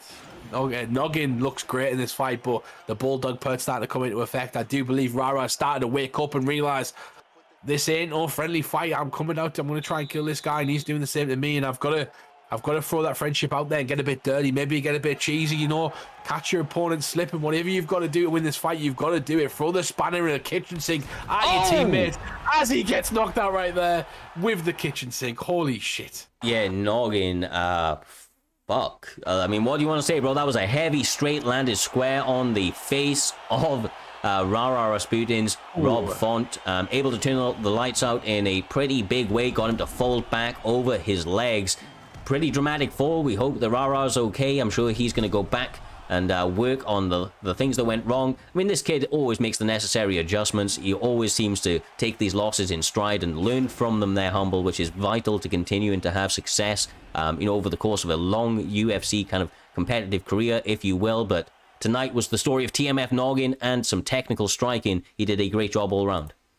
Yeah, he proved that he's one of the elite strikers in the division. He took out somebody who was 7-4. He'd on a 4-fight win streak. Do fantastic against everybody, and that's the fights you need to see, the types of guys like Noggin versus Rara, because that tells you where you're at. You find out very quickly you need to make some slight adjustments.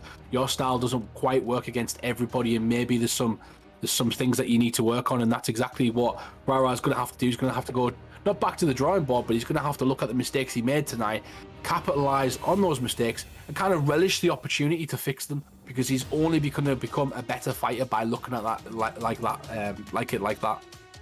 Completely agree with you. I've said I always use the kind of it thing with Rara. He always goes back to the mountains, comes back looking healthy, brother. He does the work that's needed. As the coaches out the back, those TMF boys are a loyal bunch that really work with their team on a regular occasion. I've witnessed it recently over the last couple of weeks as I've started to play a little bit more Xbox once again. But they do a good job of getting their guys, back in the lab and working on the things that went wrong. So he's going to continue to develop, and Noggin's going to continue up the ladder, trying to get himself step by step closer to that, to that title shot. Ultimately, it's about challenging yourself each and every time, Humble. Sometimes fights are not going to go your way, but it's about what you do with those wins and losses. There's a lesson to be learned in all of them, brother. Yeah, definitely.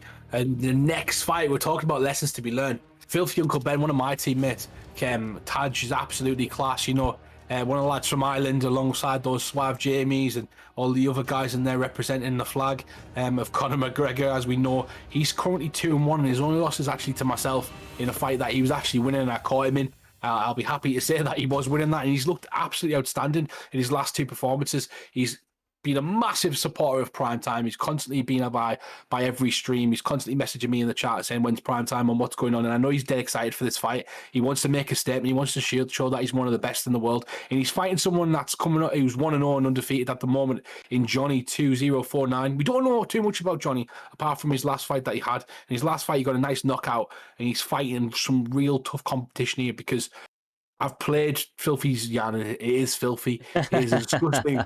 He's a disgusting character when he gets in this flow state, and it's very similar to the likes of Young Po and all these other guys, but he's less patient. Yeah, right. He's less patient in the sense he likes to land them shots, he likes them big shots, and he likes to capitalize on those mistakes pretty early. But representing that flag like the centre of Ireland, we'll get to see what Filthy Uncle Ben can do tonight. Yes, sir. I cannot wait for it. The PlayStation boys have been on full display here this evening. Shout out to all the guys in the back for putting these bouts together. This one is going to continue to live up to those expectations. Excellent words being spoken obviously by the ever mighty Humble about this bout. And once again, I will say it, as I said it earlier on this evening, when it comes with the Humble seal of approval, you know that these guys are going to deliver, and that's exactly what they're doing already, man. A nice measured approach, technical striking, and working some really offshoot sort of techniques and combinations. Yeah, just a nice way of kind of mixing up the striking at the moment. You can see the way Johnny's kind of dealing with the pressure of Peter Yan by throwing a lot of long, rangy techniques to kind of deal with Filthy Uncle Ben's movement, and Filthy Uncle Ben's trying to answer back and trying to capitalize and counter, not kind of rushing in as you would normally expect from somebody, but coming in with a measured approach and then landing the shots when he can, just like he did right there. Needs to be careful, though, of over committing in the pocket. Yes, exactly right. So a sprinting, lunging hook. I mean, that was a bit unique. I've seen the lunging hook. I've not seen it combined with the sprint as well. I mean, these guys getting creative out there. I'm loving the techniques on display so far. Able to stop the hip toss. I mean, I love those types of animations. Those are some of the nice additions to this game. Yeah, we want to see more of that. Like, there was loads of animations they could potentially add, and that's how you make UFC 5, essentially. You've got to put all these new animations in to make sure they work, and, clean up some of the static stuff. But these guys are utilizing this game and utilizing their controllers very well at the moment, as both guys making continuous adjustments and fighting like true professionals in the esports community at the moment. Yeah, exactly, brother. Exactly right. And I'm loving the variance on the kicks. We've seen Johnny on the right-hand side go to the leg, the switch kick to the body, and then going up top up against Filthy Uncle Ben. Once again, Uncle Ben is keeping it very, very measured, does not seem to be getting put off with anything coming his way, looking for those counters and attacking the body in a fashion there, Humble, that is starting to get him a nice little lead in terms of the stamina. Yeah, it definitely is. It's usually Filthy. Filthy's one of the best body hunters that I know in our team. He's fun. He gives me trouble all the time, and I'm always like having to watch myself and watch my stamina later on in the fight. But I'm just really liking how Johnny's playing this fight at the moment. I'd like to see Filthy make some adjustments. I don't want to coach the fight, but Filthy needs to definitely make some adjustments going into the second round. He needs to kind of take control of where the fight's taking place, in my opinion, because Johnny's doing a fantastic job of dictating where he wants the fight to take place in the range he wants. And that's something that Filthy's got to take away if he wants to be successful. Yeah, exactly right. I think that especially with 45 seconds to go on the side of Johnny now, this sort of approach where he's just working the body, trying to get that GA up. He knows that he doesn't need to explode in this position, doesn't want to give away too much grapple advantage or stamina loss going into that second round. I think that this is a pretty decent approach from him. Although those postured ups were stopped absolutely beautifully by Uncle Ben. I mean, that was that was some quick ass reactions, brother. That's the thing. He's a great grappler, so sometimes Ben's one of them people that if he's losing on the feet, he starts to grapple, and you're surprised all of a sudden because his grappling is just as good as his striking. And the balance fighters usually mix those adjustments up. So we'll see what Ben's going to do in this stage. He might go for the grappling, but Johnny's not a bad grappler as well, from what I've seen. The little I've seen of him. So if there's a question mark there, and when there's a question mark, we don't quite know yet. So, you've got to test that out at least. Yeah, exactly right. Filthy Uncle Ben, though, not wasting any time in the second round, going to the combinations, showing that takedown, at least if he, it's going to be in the mind of his opponent once again. Although the strikes coming back his way from Aldo tend to be doing quite a lot of damage, they are at least landing very, very cleanly, and that may be a bit of a factor if it continues to happen in that fashion. Yeah, definitely will. I'd just like to point out, too, a couple of body shots. And I like what Ben's doing now. He's starting to get his opponent to move. You could probably see it as well, Cyrus. The opponent's starting to lunge out the way. He's starting to move erratically. Oh! And when he's doing that, he's usually vulnerable, but it's Ben that's vulnerable, going to the body. Bit of a predictable combination, and Aldo's starting to land. Oh, lands an elbow right there, but fires back, and he's got him trouble. Nice work from Filthy Uncle Ben, and this one's heating up, Cyrus. Oh my God, bro. These guys have maybe thrown about 50 shots in the last 45 seconds. They are really starting to let go with their hands. And a nicely timed takedown from Uncle Ben, but Johnny's all over the defense. I mean, that's really standing the test of time so far here this evening, and got to be giving him a lot of confidence going into this bout with a lovely sidestep. Jeez. Doesn't really capitalize on it. He does land a beautiful combination, but I like the boxing from Johnny at the moment. He did have some adversity, and he's come back in abundance in this round. And now Filthy's going to have to adjust again. Maybe throw some feints out there, try to draw his opponent into a strike. But I do believe he's trying to get in the correct range. The Bulldog perk's starting to take an effect. But he's taking a bit too much damage getting in there, right, Cyrus? Yeah, completely agree with you. Got to be careful of the damage that's coming his way, and especially with the kicks on the inside. So it can often be uppercuts that you're trying to go for, but ultimately, some misinputs can really, really catch you negatively. Oh, big head kick right there from Filthy, and Johnny starting to watch his stamina now, but Filthy missing a massive kick out of range. Needs to be careful right here because he's in a dangerous position. Goes for another knee. A bit of desperation right there from Filthy. He needs to be careful. Doesn't want to lose his composure and give away a big shot again to Johnny, Cyrus. Yeah, I mean, Johnny's stamina's starting to wane, and but he's digging to that body, bro, and I think that the uppercut return may be on the cards for him, but he's doing it in such nicely timed ways where he's measuring the distance. Oh my fuck! The front kick of Doom takes the guy's face off, basically decapitated his opponent. That was an interesting bout, very, very technical in every single regard, whether it comes to the grappling or the striking. But that front kick, Humble, I mean, what the hell can you say about that? The timing of that thing was impeccable. Yeah, it was a beautifully well-timed kick, and he was ducking, coming back to the body with an uppercut. He kind of just made the space and then caught him to the neck, I believe it was.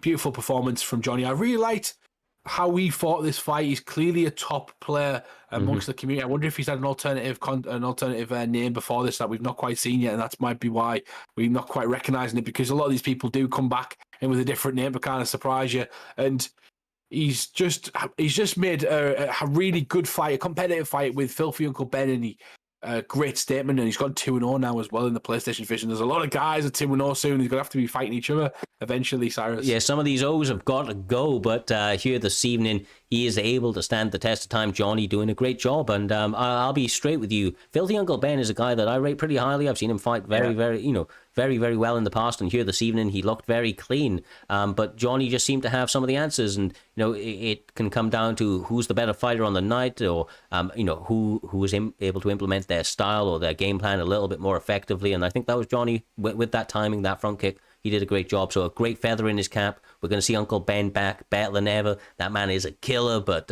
yeah, just an entertaining bout to take us further into this main card, brother. Each of these fights have been living up to this, living up to the hype, and you love to see it. I mean, especially like you say, these live cards, they really, really are, kind of the main staple of primetime MMA. It makes a big difference when all of these guys come together and have that extra pressure of having to fight at that specific time, at that specific moment, and overcome those odds.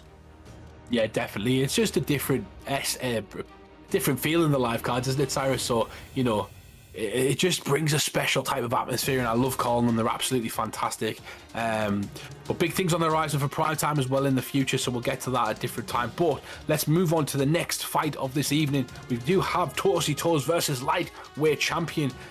This is over on the Xbox side. These two have been around for a while, Cyrus, and they've built up fantastic records amongst the Xbox division. Tell us a bit more about these guys. Well, yes, sir. Jamie Bucks is just an absolute savage. Joining the FSK camp, I think, is an excellent place for him. Just all round, he brings a dangerous game style. He is incredibly dangerous on the feet with some beautiful pressure, ability to counter if he needs to, but also has some excellent grappling to back it up. And that, that's the hallmark of a really, really good fighter, is the ability to take it any which way that the fight can go. But yeah, on the opposite side of him, as you see, Mr. Represent TV. I believe that's TMF Toasty Toes on the flip side. Obviously, if you can't tell, a little bit of an adjustment. Lightweight champ not in this one. We have FSK Jamie Bucks instead. Sorry. So yeah, there was a little bit of a last-minute replacement from the graphic, but here they go. Straight away, we see a Dustin Poirier mirror match. On the right-hand side of your screen, in the white shorts, is TMF Toasty Toes. Blue shorts for FSK's very own Jamie Bucks. And we've got like an interesting matchup right now, because you've got 1-0 in Jamie Bucks versus 4-1 in Toasty Toes, and that could be a huge win for either guy going forward. Massive big shot right there down the center, and he catches his opponent again from Jamie Bucks, making the first dent of a statement in this fight, Cyrus. Yes, sir. Yes, sir. And it's always nice to get a bit of an early lead. It builds up a lot of confidence for you, and obviously puts your opponent on the back foot, or starting to maybe kind of second guess themselves, which can open up some clear advantages and openings in you. Oh my! That would have been like the third time tonight. Duck the head kick, take your opponent's head off. I'm not throwing any head kicks tonight, I'm not going to lie, guys. I don't blame you after this. Knockout cold if I do. Beautiful work right now. I'll show you how to set it up properly. How about that? But famous final words, brother. Famous final words. Oh no, that's going to be a TikTok line of me getting knocked out tonight after he ducks a head kick. That music. Anyway, back to the fight. Beautiful work right now with the lead left hook, uppercut. I like how he's mixing that up right there from Toasty Toes. He seems to have found his rhythm in the fight so far, and Jamie Bucks has been landing that big straight down the middle. That should have landed that knee right there, but he gets away with it. Gets away with murder, as you would say, right there, Cyrus. Yeah, I mean, I'll be honest with you, that's one of my pet hates in this game, is when you throw that knee and it doesn't connect, but he didn't... But actually see it on the chin and you're like... Yeah, bro, I mean, your head should be off. But no, he didn't get frustrated by it. He instantly reversed his opponent. Still in a bit of trouble, though. This rubber guard can be dangerous at times, although not able to hold it is Jamie Bucks. A lot of time to work here, though, Humble. A minute 50, we've seen it be plenty of times, enough time to close out the fight. Looks like the ground and pound was the option, but not for too long. The reversal from Jamie Bucks was immediately available. He's very good on the ground, and Toasty Toes definitely has to be careful down here. Yeah, he definitely does have to be careful. Both guys seem to be very good on the ground, and that's always a recipe for a great little ground mix-up right there. And it's always who's on top, right? As much as the bottom game is actually utilized in real life, it's not necessarily good on the UFC game, because you can do limited damage. You can't really do anything apart from submissions and maybe some movement against the ground and pound, which can take away someone's stamina. But that's kind of your only offense, really, isn't it? So it's always better to be on top. And the guys who are really good on top usually do really well in UFC games. Yeah, exactly right. Because if you can dictate where the fight takes place, and the one who's enforcing their will is effectively going to be the one who gets his hand raised more often than not. This flattening out process from Jamie Bucks is putting Toasty Toes in a world of trouble. Only 8 seconds left on the clock, but the ground and pound starting to mount up. Some pretty nice defense, able to keep that head held from completely being obliterated there, Humble, but that was some shades of dangerous times ahead if it's able to hit the mat again. FSK Jamie Bucks looking very good down there.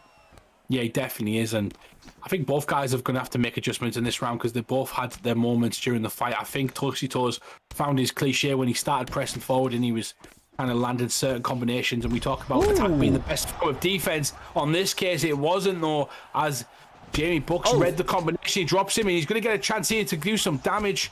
Gets against the defense, goes for the ground and pound, doesn't get much off, and Toasty causes back to the feet. But that is savage, brother. That is savagery on display. Some beautiful destruction, courtesy of FSK's very, very own Jamie Bucks. I mean, my God, Humble.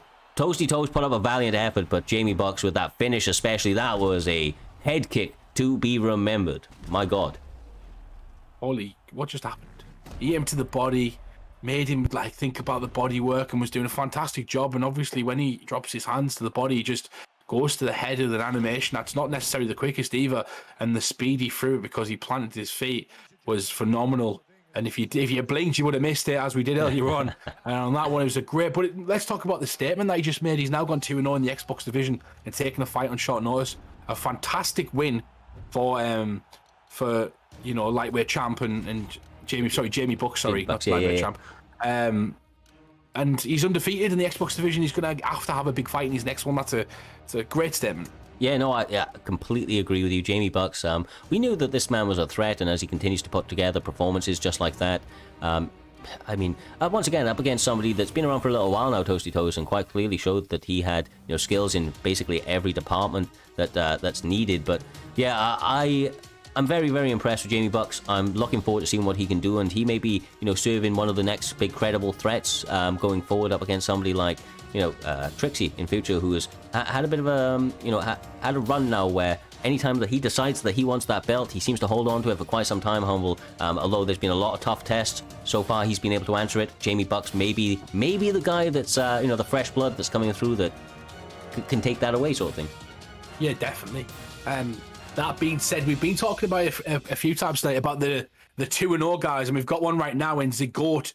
Both of these guys are versus Josh Ray, and both of these guys are kind of they're stepping into this one because they both had opponents kind of pull out. But what a fight this was! If I had thought about making this actually on the card, I would kind of like had a mini little excitement moment, if you get what I mean. But you know, these two are fantastic. So I've got my former coach in one part in Zigote, who used to teach me how to strike and teach me how to play the game, especially with the movement of head kicks. His last win is over Naz. And before that, I can't remember who he fought, but it was a fantastic performance and a great knockout. And then you've got Josh Ray. Now, Josh Ray is the former PrimeTime champion. He lost his belt in a tournament. Let's be real with that. He lost it. He had to defend his belt in every round of that tournament. And I think he got 2 defenses and 1 loss, I believe. And then he won his last fight, coming in a replacement at 2-1 against Ned, who was number 2 or number 3 in the division, and beat Ned pretty decisively as well in the second or first round. And now he's fighting Zigote. So this is going to be a great fight for me. It's going to be my last one I'm calling tonight, I believe, because I'm going to have to go get ready for my fight after this. But I am so excited for this one. This is the highlight fight of the whole card for me, this one. Yeah, I am been eagerly anticipating this one for sure. Josh Ray, when he is on, has some of the most technical striking about and really, really tends to put it on his opponent. Obviously has, both guys have the grappling, right? But their ability to strike at times is a beauty to behold. And you can see it in the picks. Anderson Silva on the side of Zagote, looking to work some of those shots, going to try and go to the body early. And of course, Robert Whittaker is a very, very balanced pick. Explosive power in those hands as well, Humble. Just a nice diverse skill sets from both guys. It certainly is. And you're looking at what Zagote's looking at doing right now is he's trying to get a read on his opponent. He's trying to draw out certain attacks. He's trying to say, what do you throw? I need to know what you throw before I throw stuff. And Josh Ray's doing the exact same thing. This is where it's good about these two. They're trying to pick up information, and once they pick up information, that's when they start to get dangerous. And Josh Ray needs to be incredibly careful right there, because Zagote's seen that coming from a mile. Yeah, and just to point out, of course, this is no HUD, and anybody that watches me fight, you know that I am down with this. It is very, very clean. Makes it look extra crispy when you get shots just like that. And right now, Zagote getting the finish in the first round. 3 minutes 12 left on the clock, and he did not need that time, brother. He had the answer early. Got to be feeling on top of the world with that one. My God. Well, he just beat a former champion, and Josh Ray. I'm telling you now, Josh Ray, as much as he would be hating that loss, he'll be now messaging to go, asking for spars in the future, wanting to try and train with him, because he'll know like Zagor's a real player, and when someone can end your lights with two mistakes, essentially Josh will be kicking himself. He threw 2 head kicks. He thought he was me tonight, and you can't do that against Zagor, because Zagor is a head kick master. He's somebody who sets up the head kick the entire fight to throw it twice or 3 times and kind of land it later on in the fight. So he kind of seen it coming, and Josh just got caught, and he hasn't fought in a while, so Josh will be back, but that's an incredible performance for Zagor. He now goes 3-0, and KIA are currently 0-2 on this card. I'm the last person left to kind of defend their honor. And holy shit, I'm against Spooky, who's an 855 guy, and my 855 member just knocked out my teammate. So this is going to be an interesting one going into my fight. But I'm telling you now, Spooky, I am coming for your head. And we're going to bring Doctor in as well after this as well. But fantastic card for me so far. I'm going to be watching the fights with watching you guys do your thing and probably screaming in the background as I do it. But enjoy the rest of the fights, guys, from me. It's been great. Good luck with your fight, brother. Got a tough one ahead of you, but you're a dangerous man in that cage. I look forward to seeing you guys throw down. A great fight, like you said, between these two right here. Zagot looking sensational. And we know Josh Ray is going to be back better than ever. Like you say, former champion, maybe a little bit of ring rust, but ultimately, Zagot was able to get the job done here this evening. And obviously, those A55 boys looking very, very good, Doc. Time and time again now, they're coming out and putting on some very, very impressive performances. Indeed, indeed. The A55 guys just look consistently good. It's interesting to see that came about. They didn't originally compete. They started making waves, and interesting indeed. Well, without further ado, brother, we are going to be moving on to the very next fight of the evening. It is going to be BFAP Jakey up against Haroon. These guys have no love lost between them. They often throw some words back and forth. And here this evening, they're going to be doing their talking in the cage, my man. They're going to be doing their talking in the cage. Jakey on the side of the FSK side of things, or the BFAP side of things, sorry, is a very dangerous man on the ground. And the recent adjustments that he made to his striking game all-round, Doctor, have been a beauty to behold. Really, really adding some diverse skill sets to his game plan and all round making him a more dangerous fighter. But he's going to really need that against somebody like Haroon, who is very, very balanced himself and can take the fight, any which way that he wants in most occasions. Well, calling back to Haroon's previous fight, I think he fought Toasty Toes, in which he came out with his yam pick and threw everything at him non-stop. He grappled with him, got up onto the feet and just stopped this non-stop pressure, and that's what Jakey's going to need to stop within the first round or so. If he can weather that storm and then come back like he did against Killer Jake, in which he outstruck such a tremendous fighter, even with using McGregor. Yeah, exactly. Should be an interesting fight. Well, here they are fighting at the bit, it would appear. We are seeing Rob Font on the side of Haroon, and then of course Jakey B for the BFAP lads going in with the Peter Yan, taking this fight very seriously, Doc, as he should be. He knows Haroon's a dangerous competitor and wants to go out here and really, really put on a display for for the primetime audience. He is an entertaining man. Both guys are like to look for that finish, so I don't imagine they're going to be trying to play the safety game, especially in the early going. I think there's a lot of bragging points on the line here as well, so expect action to be turned up very, very quickly. Yeah, indeed. Bragging points are going to be the sort of play. You know how much both of these do have egos. The Yampic versus the Font's an interesting time. If Jakey can get ahead of the striking early on, he's going to have that more success just because the head health and the force and nature perk kicking in. Font, on the other hand, does have that range and the better kicks, in my opinion, although both of them do have high-level kicks. Yep, well, it can go any which way. Once again, I expect action to be very, very quick starting here. As soon as they start to crack each other, as I said it, I mean, Jakey on the side of the BFAP boys, just not wasting any time, Doctor, and trying to get those combinations going. Haroon does not back down from a challenge, though, instantly answering back with combinations in the pocket, trying to get that hand to land square on the chin of Peter Yan. Both of them firing out those jabs so quickly, just getting that block down. This seems to be the case. You may see a block breaking, you can battle, immerse ourselves here, but slip straight again off the mine. The body kick follows suits, and the hook just, both of them are just going at it.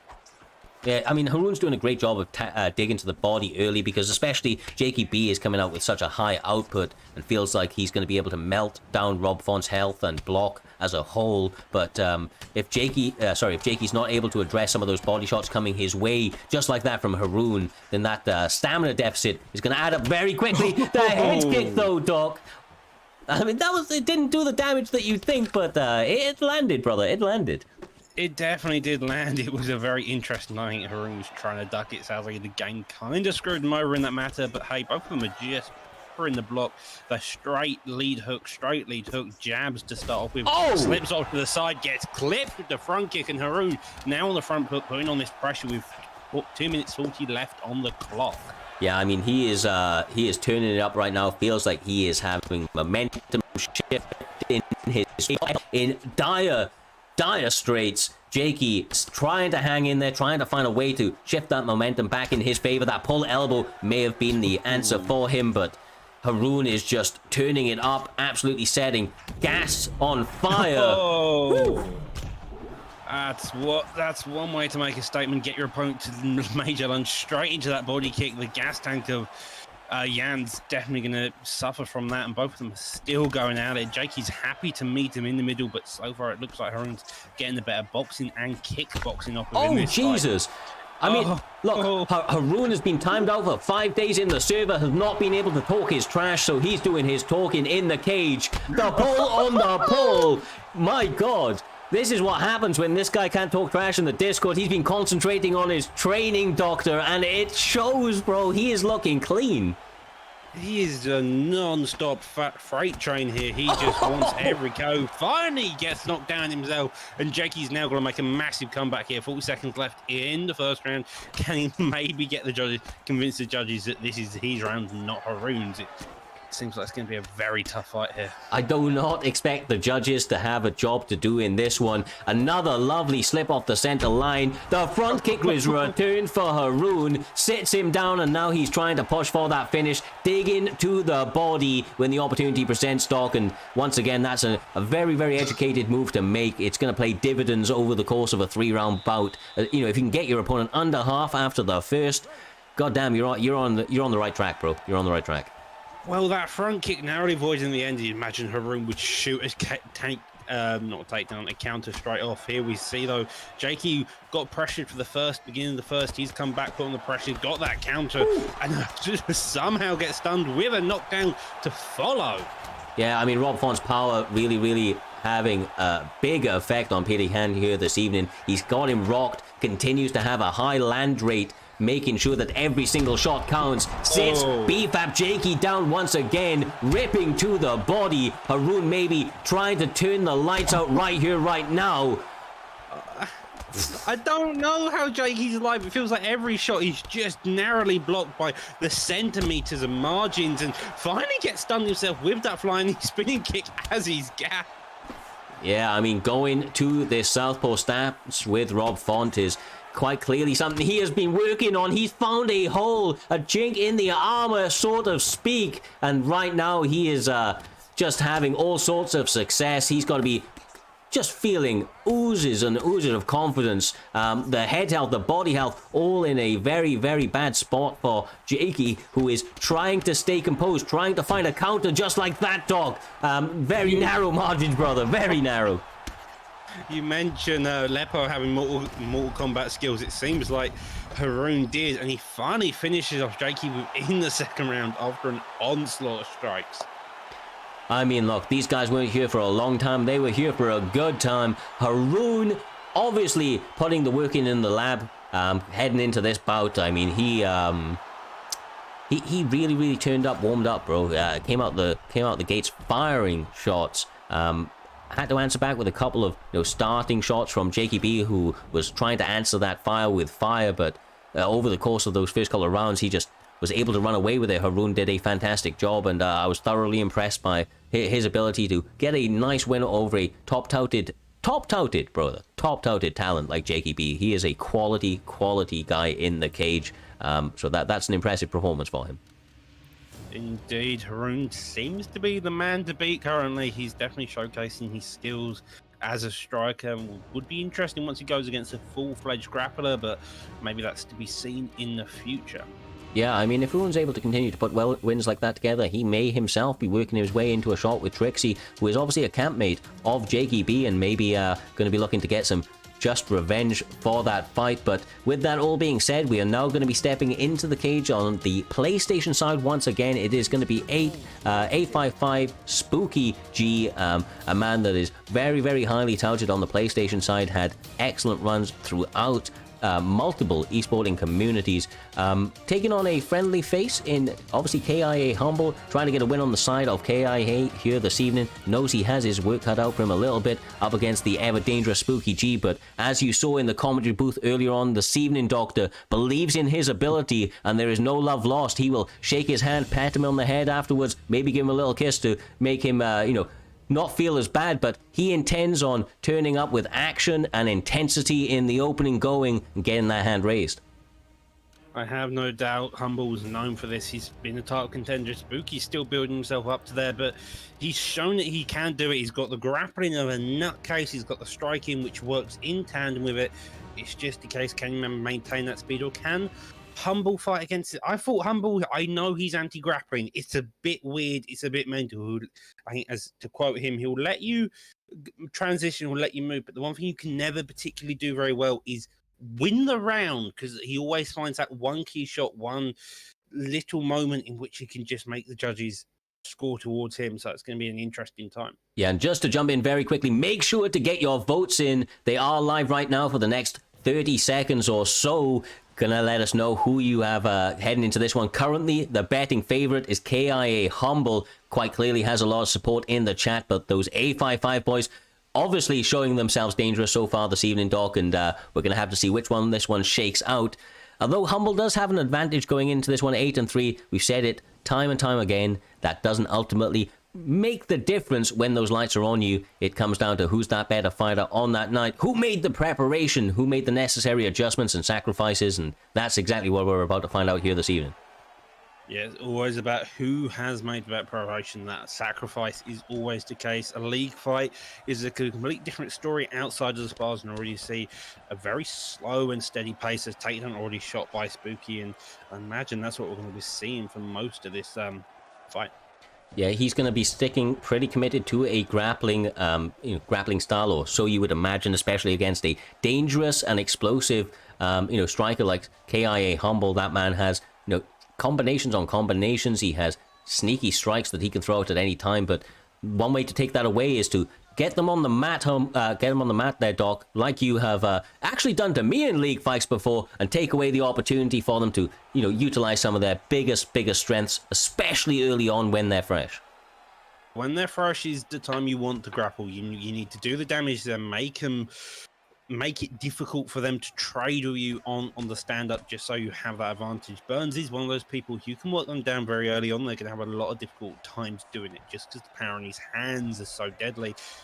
Burns is an interesting pick, though. His recovery stat isn't the greatest. His stamina is a bit sketchy on a good time, so I can understand the pick, but at the same time, I can't, especially in the welterweight division. Maybe he's looking for those subs instead. Yeah.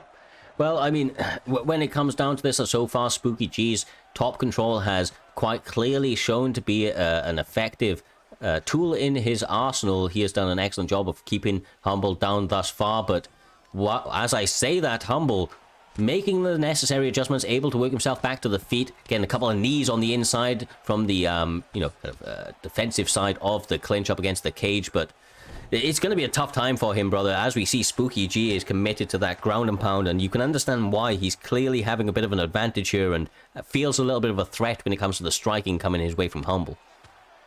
It's a very, very slow pace here. He doesn't want to let Humble up there, because you saw as soon as Humble was up, he went to that body. He knows that the way he wins this is by gassing his opponent out, and so far Spooky's just maintained the steady pace. Lovely fakes there, goes for the corner, doesn't get it. Humble reading them at such a high level. Yeah, I'm liking this approach from Spooky G. Like I said, I think this is a good way for him to take away the tools that are most successful for Humble. He's staying committed, maybe getting a little bit flustered on the ground, utilizing that right hand transition on 2 occasions now, trying to get the get up, it would appear. His opponent takes his back with relative ease, and he has a good timing on that get up, but not able to stop the back take. Obviously, the RNC not available, but the armbar is, and there's no time anyway, Doc. Scratch that. There's I'm at 10 seconds left. It seems like it's going to be a tiny punching battle. I believe, though, if I'm not mistaken, someone once told me, never did get it confirmed, but in Baxian, if you punch the body, it does tiny bits of permanent body health, so it may be an idea to go for that instead.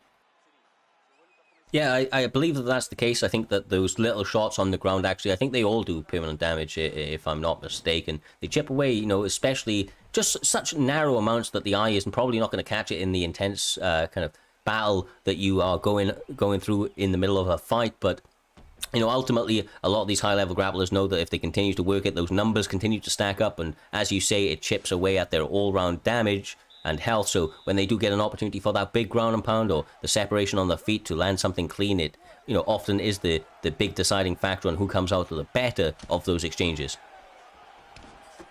Already looking for the counter window there. Burns staying pretty aggressive, both of them working that body alone, and maybe we'll see them a bit more on the feet, especially with how aggressive they've been within the first 30 seconds. Maybe the grappling exchanges kind of bored both of them out. Nice work. Like what I'm seeing. Oh, good takedown defense there from KIA Humble. That's the first takedown that he's successfully defended here this evening, I do believe, and that's going to give him a lot of success going into this second round. Still has a lot of time to work, and if he's able to get those hands going, that could really spell trouble for somebody like Spooky G, who predominantly gets his work done on the ground. Well, the body kicks are already coming out. Those are striking there, and that's going to be the issue. If he can just make sure he gasses out before he gets him down to the ground, the grappling's made so much harder, and that may be Humble's game plan. It seems like he's happy to walk backwards, then come forward, but the major lunges there, just staying out the way of those strikes, is doing a fantastic job for him. Yeah, I mean, that's the thing about the groundwork. You've got to make sure that you're getting the better of the stamina battle throughout the entire thing. Otherwise, once it hits the feet going into that next round, you're at a bit of a deficit, especially when you've got somebody like Humble, who is very educated at the game, continues to rip that body roundhouse with beautiful success. It is on the power side as well, Doc, so every one of those kicks is digging in very nicely. Although I have to say that Burns is sneakily getting some damage off on the chin, and that could be problematic if it's not something that Humble is recognizing very quickly. Yeah, he's doing the damage on the chin. Both of them have got similar power stats, though, so I imagine the body, he's happy to do the body damage. Narrowly avoids the head kick by clinching up suddenly. Interesting animation there, digs down to the body with a hook, and it seems very much like it's Humble's round. Spooky's unsure how to really get it down to the ground, it feels like. Yeah, having a little bit. That stamina is definitely becoming an issue as well, right? Spooky G's stamina. There's a heavy, you know, kind of price you pay for having such a grapple heavy style. He is able to get the turning takedown on that one. Still a minute 15 left on the clock. It's quite a lot of time to work, and a lot of time to ground out on your opponent should they not be able to work their way back to the feet. Should he not? Yeah, exactly. Should he not be able to work back to his feet? But we've seen Humble's game plan. If he can just maintain a full guard, he's done a fairly good job at doing damage on the feet that even a decent amount of heavy ground and pound within this may not score the round towards him. No, you're absolutely right. The defense has got to stand true for him, and the more it does, the more, you know, a couple of posts that he gets. If he's able to get a couple of denials off, then the stamina can be, you know, absolutely destroyed. But KIA Humble potentially making a bit of a mistake there, gets two transitions denied in a row, and now his opponent goes for the rolling knee bar. Although there was no time left on the clock, it would have been an interesting kind of opportunity for him to close out the fight if there was enough time on the clock. Knee bars are always a dangerous thing. We've seen them countless times. Are so hard to get out of that. It becomes scary. The highlights show more McGregor than they are Burns, so I assume it's 1-1 apiece coming into the third round. The third round being the most deadly of them all. Yeah, and from what we hear, you know, the rumor around the kind of water cooler, if you will, is that the third round makes the biggest difference. If you get a big, successful third round, sometimes that can be the biggest deciding factor in the eyes of the judges, because they seem to judge it a little bit more little bit more, and that may be something that KIA Humble's going to be looking to, kind of lean on as well here. Pretty good, close second round. First round quite clearly to Spooky G, but if he's able to turn it on with the hands, then he could have a lot of success. The defense is standing up. That takedown defense is absolutely vital in this third round for Humble's success. Spooky G needs to time them a little bit better or set them up with some of those hands. Spooky G's having some success here. The clinch work's doing him good, but he can't get it back down to the mat, and that's been the major issue here. McGregor is just having constant comebacks, slipping with his greatest takedown defense to knockdown narrowly avoided after the stun.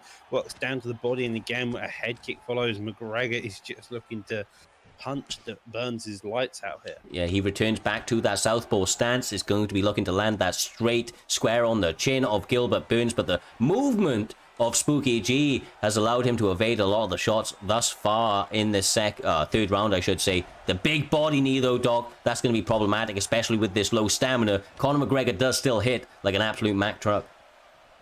Conor McGregor, indeed. Unless you want the legs, it's going to be the issue, but the head kicks also seem to hit like a Mack truck, and now Burns has got to be wary of just any type of holes in his defense. Yeah, I mean, look, Humble said that he was going to show you how to set up a head kick. He did just right there, able to land it beautifully after a couple of shots. Excellent slip off the center line. He sits him down, trying to pour it on for the finish. Spooky G in a world of pain. The stamina starting to wane a little bit. The head health still not in a fantastic spot. And he has a dangerous and an aggressive Humble, pouring on the combinations right onto his dome piece. Yeah, Spooky just doesn't have any striking offense here, and Humble narrowly avoids the head kick. A fake on a couple shots there, just hoping to get Humble to react, but so far he isn't really reacting, makes staying patient, and the upper also that taunting, brother, that taunting, and he gets caught as a result. Oh my god, Spooky G throwing out of gas, ducks it, and he, I said it might be his final words, brother. It might be his final words. Oh, it was so nearly his final words. Does get the knockdown back in retaliation. 50 seconds left on the clock, trying to throw some heavy ground and pound finish in the fight, and he does so. Lovely work, lovely work. Just a beautiful fight, brother. A beautiful fight. We've seen some excellent grappling from Spooky G in that first round. Had a bit of an issue with it over the course of the second and the third as the defense of Humble really started to come together, but he's going to be feeling incredibly comfortable or incredibly happy, with that performance. Some adversity from a top-level grappler to survive that storm there, Doctor, and then to get his hand raised in such a lovely fashion with his hands, what he prides himself on. He's got to be feeling on top of the world right there. Yeah, you got to be feeling on top of the world. Also, Nara tried to get the head kick, nearly got finished, came back so quick, got that knockdown, got the ground and pound finish, and that's what you want. Took him 3 rounds. First round was a bit sketchy. Second round, they both ended up into a grappling exchange. Third round was an all-out brawl. Both of them looking for the kill.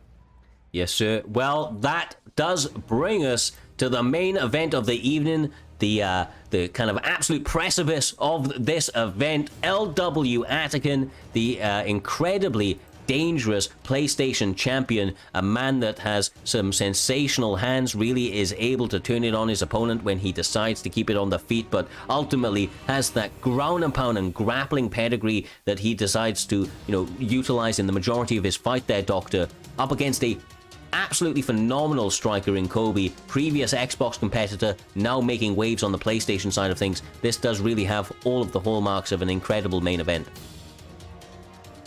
It really does. Actually, on an 8-fight win streak since he started, Kobe building up the win streak of about 4 so far. He's now looking to become the champion against as a challenge. It's going to be an interesting fight, especially knowing that these two were previously campmates.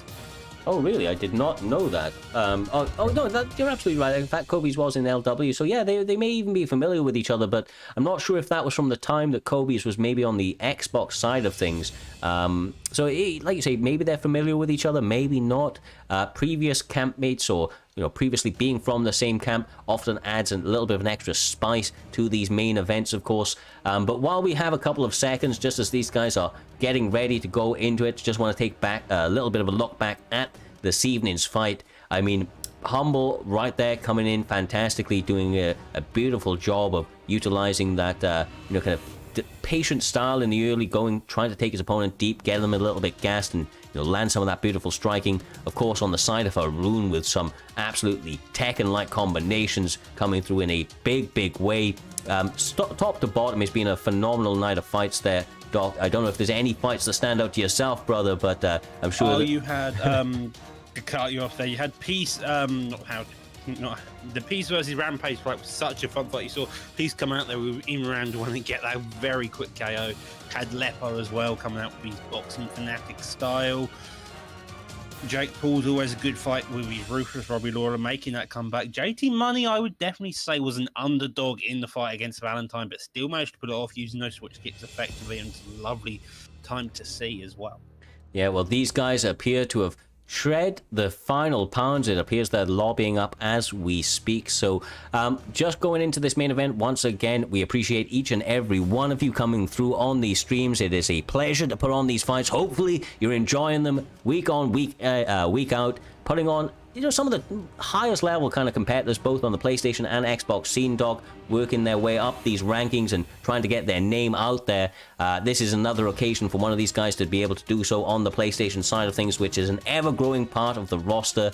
And yeah, I expect big things from this. It's going to be fireworks. Kobe has earned his spot, Doc, and kind of really has put himself in a great spot now to try and take that gold for the PlayStation side of things. Take it away from a dominant champion like Atikin. Yeah, Kobe's in a fantastic spot. He has the possibility of doing so. You see the 2 wins toward Atikin and in the lobby screen, but that doesn't mean much when it comes to these two. So, and with a Yan mirror match on the horizon, going to be a fun fight indeed. Yes, sir. Peter Yan mirror match, as you would have probably seen on the poster at the heading of Primetime MMA. And I can understand it, right, Doc? When you get into the main event of the evening, when there's gold on the line, you don't want to allow yourself to be in a bit of a or a bad situation. You don't want to give your opponent the advantage, so to speak. And he knows how dangerous Turkey is here, so you're not going to give the champion pick, right? You've got to match him skill for skill, technique for technique, and want for want. Yeah, a mirror match, it is that indication. If you are mirror matching someone, it's not about the actual stat. It's about how you can use that fighter. You see it all the time in McGregor. You see it all the time in the middleweight division with Whittaker. And it's the same case in bantamweight with Yan. The only difference is I feel like with Yan, it's the person who gets ahead the quickest sometimes has that more beneficial purely for the force and H perk kicking into effect. Exactly right. Once again, make sure that you've got your votes in. This is the main event of the evening, Primetime 44. It has been a pleasure to call these fights all the way through, barn burners top to bottom. Make sure to hit that follow button. Ensure the notifications are on if you haven't already. And of course, join the Discord if you play the game yourself. Make sure to get involved in all the action. Try to rise to the top of that PlayStation or Xbox rankings. Anything's possible, as we've seen time and time again, Doc, going into this main event. Anything is possible. We've seen Matty versus Moffat Man yesterday as the main event. That fight was a banger. Maybe this will be the exact same, being a 5-round war, and it's already off to a very nice pace. Yeah, Turkey's getting a little bit, kind of unorthodox out there, already mixing in some spinning back fists. Kobe is definitely the more technical of the two. Striker likes to keep it, fairly simple, keep it technical and fundamental, and that often pays dividends for him as he has lightning fast combinations that he likes to blast out there. But the issue is, Doc, that some of these unorthodox shots, especially from somebody like UFC Turkey, the champion himself, is that the damage is often landed at high vulnerability moments leading off that center line, and effectively does permanent damage to a point that can make it difficult over the course of a 5-round fight. Yeah, the permanent damage, and just making sure when you can time those strikes that they do that much significant damage is what gives him such a high hope. So far, both of them playing the aggressive part. Does seem like Kobe is leading it though to some extent, especially when he digs down to those legs on the odd occasion.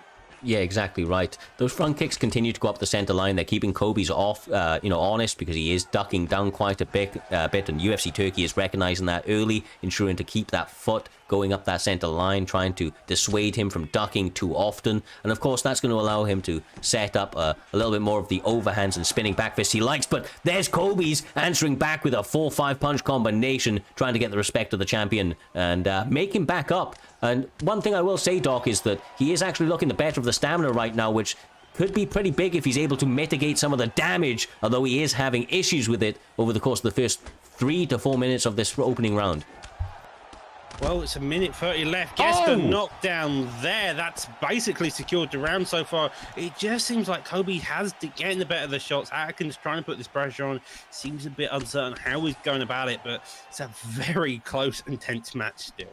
Yeah, I mean, the challenger is rallying here in the early going, trying to get his hands secured on that primetime belt, trying to get the gold. But obviously, UFC Turkey, being the veteran he is probably already composed himself there, Doc. I mean, obviously there's no physical implications of that knockdown for him, so it's all about the mental warfare, making sure that he continues to, remain composed and not walk onto anything big, just like he did with Kobe setting up that beautiful head kick.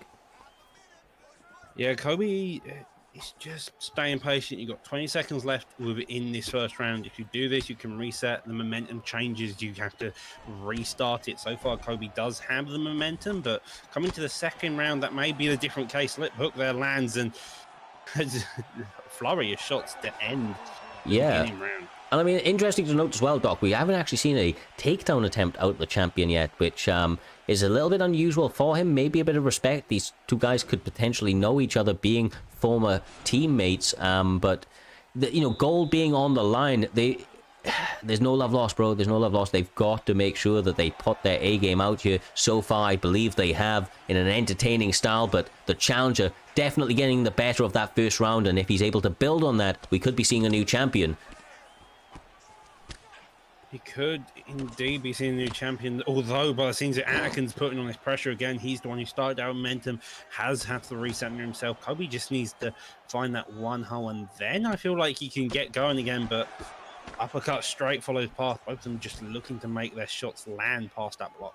Yeah, exactly right. And once again, I mean, Kobe's being so technical allows him to basically maintain the same pace for the entire 5 rounds. You can see the stamina is effectively full going into the second, and he continues to keep it very, very clean. But the damage from UFC Turkey, once again, proving to be a little bit too much for the chin of his opponent. Got him on wobbly legs in the second round and continues to pour on the pressure. The champion not wasting any time trying to get himself back into the driving seat of this main event. Definitely does seem like Atkins would win in this fight, although we say that as the 4-piece lands, jab straight there, lead hook follows suit. 3 minutes left on the clock. It nearly links into that head kick, ducks away from the front kick, and both of them are just going at it non-stop here. Yeah, I mean, I'm really, really liking what I'm seeing from the challenger. He is taking the lead in this fight more often than not, coming out the better on a lot of these exchanges. UFC Turkey, being the champion that he is quite clearly making adjustments and trying to make some reads and counters to his opponent. But just like that, the combinations, they come out in blistering speed there, Doc. And so they're giving him a bit of problems, although he did, once again, get that knocked out at the beginning of the round. I just feel like the challenger is showing some, two clean combinations. His combinations are very clean. Yeah, the clean combinations are giving him some massive success here. Atkin, on the other hand, he's just trying to find a hole through it, but he has succeeded somewhat this round, a lot better than he has in the previous round. Only 2 rounds deep, barely that even, and it already seems like it's going to be very much a back and forth fight. Exactly right, brother. Exactly right. I'm interested to see if UFC Turkey goes for that takedown, what somebody like Kobe's is able to do, because right now I believe he's having the better of the striking. UFC Turkey definitely hanging in there and landing good shots of his own, but in the past it's been one of the areas that he's had the biggest success, and it would feel strange for him not to try and utilize that, although that I'm down for a striking match anytime I can. Yeah, striking match is what we all want to see. One of the team going at each other non-stop. Takedowns are a very optional effect, as I well know myself being a grappler, and sometimes that's the game you want to play. It feels like Atkins may have been drawn into this fight. Maybe he's confident. We've seen how he is. Nearly gets knocked down there with 10 seconds left on the clock. It's a fairly close round either way, though. Exactly right.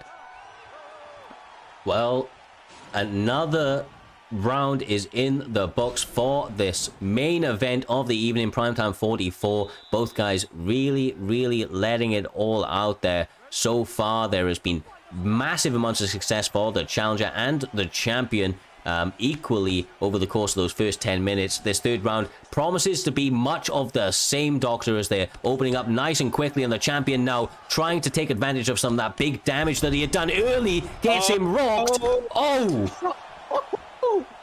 How did Kobe not go down? I don't know. The elbow narrowly avoids clipping him. With 40 seconds into the third round, both of them trying to blitz each other. Head kick there, gets the stun, digs down to that body, somehow doesn't get knocked down, gets the knockdown there with the head kick, and Kobe, he is doing it, brother. He is absolutely throwing this one. Oh, everything at his opponent, brother. Everything at his opponent. This is what we love to see from Kobe's, when he gets his combinations going, when he decides to let those hands rip. His opponents don't know what to do. The head movement never pays off. They zig, they get caught. They zag, they get caught. UFC Turkey having a bit of an issue with that head health and block, trying to get back into his opponent's face, but it's becoming problematic out here, Doc.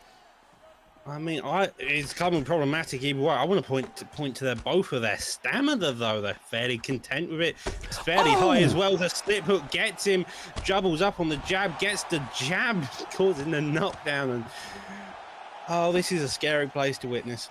Yeah, UFC Turkey really, really trying to scattergun techniques on his opponent, the clinch into the striking. The kicks are behind them as well. Kobe staying calm and composed, has to be wary of the slip counters coming his way. If he's able to time a nice lead hook, he may even catch UFC Turkey as he's trying to catch his opponent coming into the danger zone. But the champion looks like he's dialed in here, Doctor. Landing shots at will. There is just nothing to say. Both are holding us breath in close. This is a fight if I've ever seen one. Yeah, look at the head health on both sides. They are blinking basically at all times. We are past the midway point of this third round. There is a potential that we may be seeing the championship rounds ahead of us, the fourth and fifth on the cards, being a main event with title implications. Of course, champion UFC Turkey in the blue corner currently, trying to circle on the outside, trying to be composed, not allowing any major mistakes for his opponent to capitalize on. But then again, the head kicks, Doctor. They continue to add up from Kobe's. He just seems to have a knack for finding the mark with them. Well, the knee in retaliation, though, by Akin as Kobe ducks down. The main success Kobe is Akin's having, in fact, is when he's getting the ducks. Finally clips him with the head kick there, but block. 5 seconds in this third round. No, it is, brother. It really is. There is only 0 seconds in that third round going into the championship rounds. It is a championship fight, and these guys are making sure that they are giving it all that they can. Honestly, the combinations have been through the roof. There's been, obviously I see in the chat that some people believe that the block breaking can be a little bit frustrating, but on both sides it has been stacking up. The damage to the block is evident out here, Doc, and I think that this one's going to come down to the narrowest of margins. Who's able to come into this fourth round and have the better of the successes? So far, it appears to be the challenger. The challenger's having the most success, but the slip hook gets him. Now the ground and pound doing very heavy shots, and he gets finished.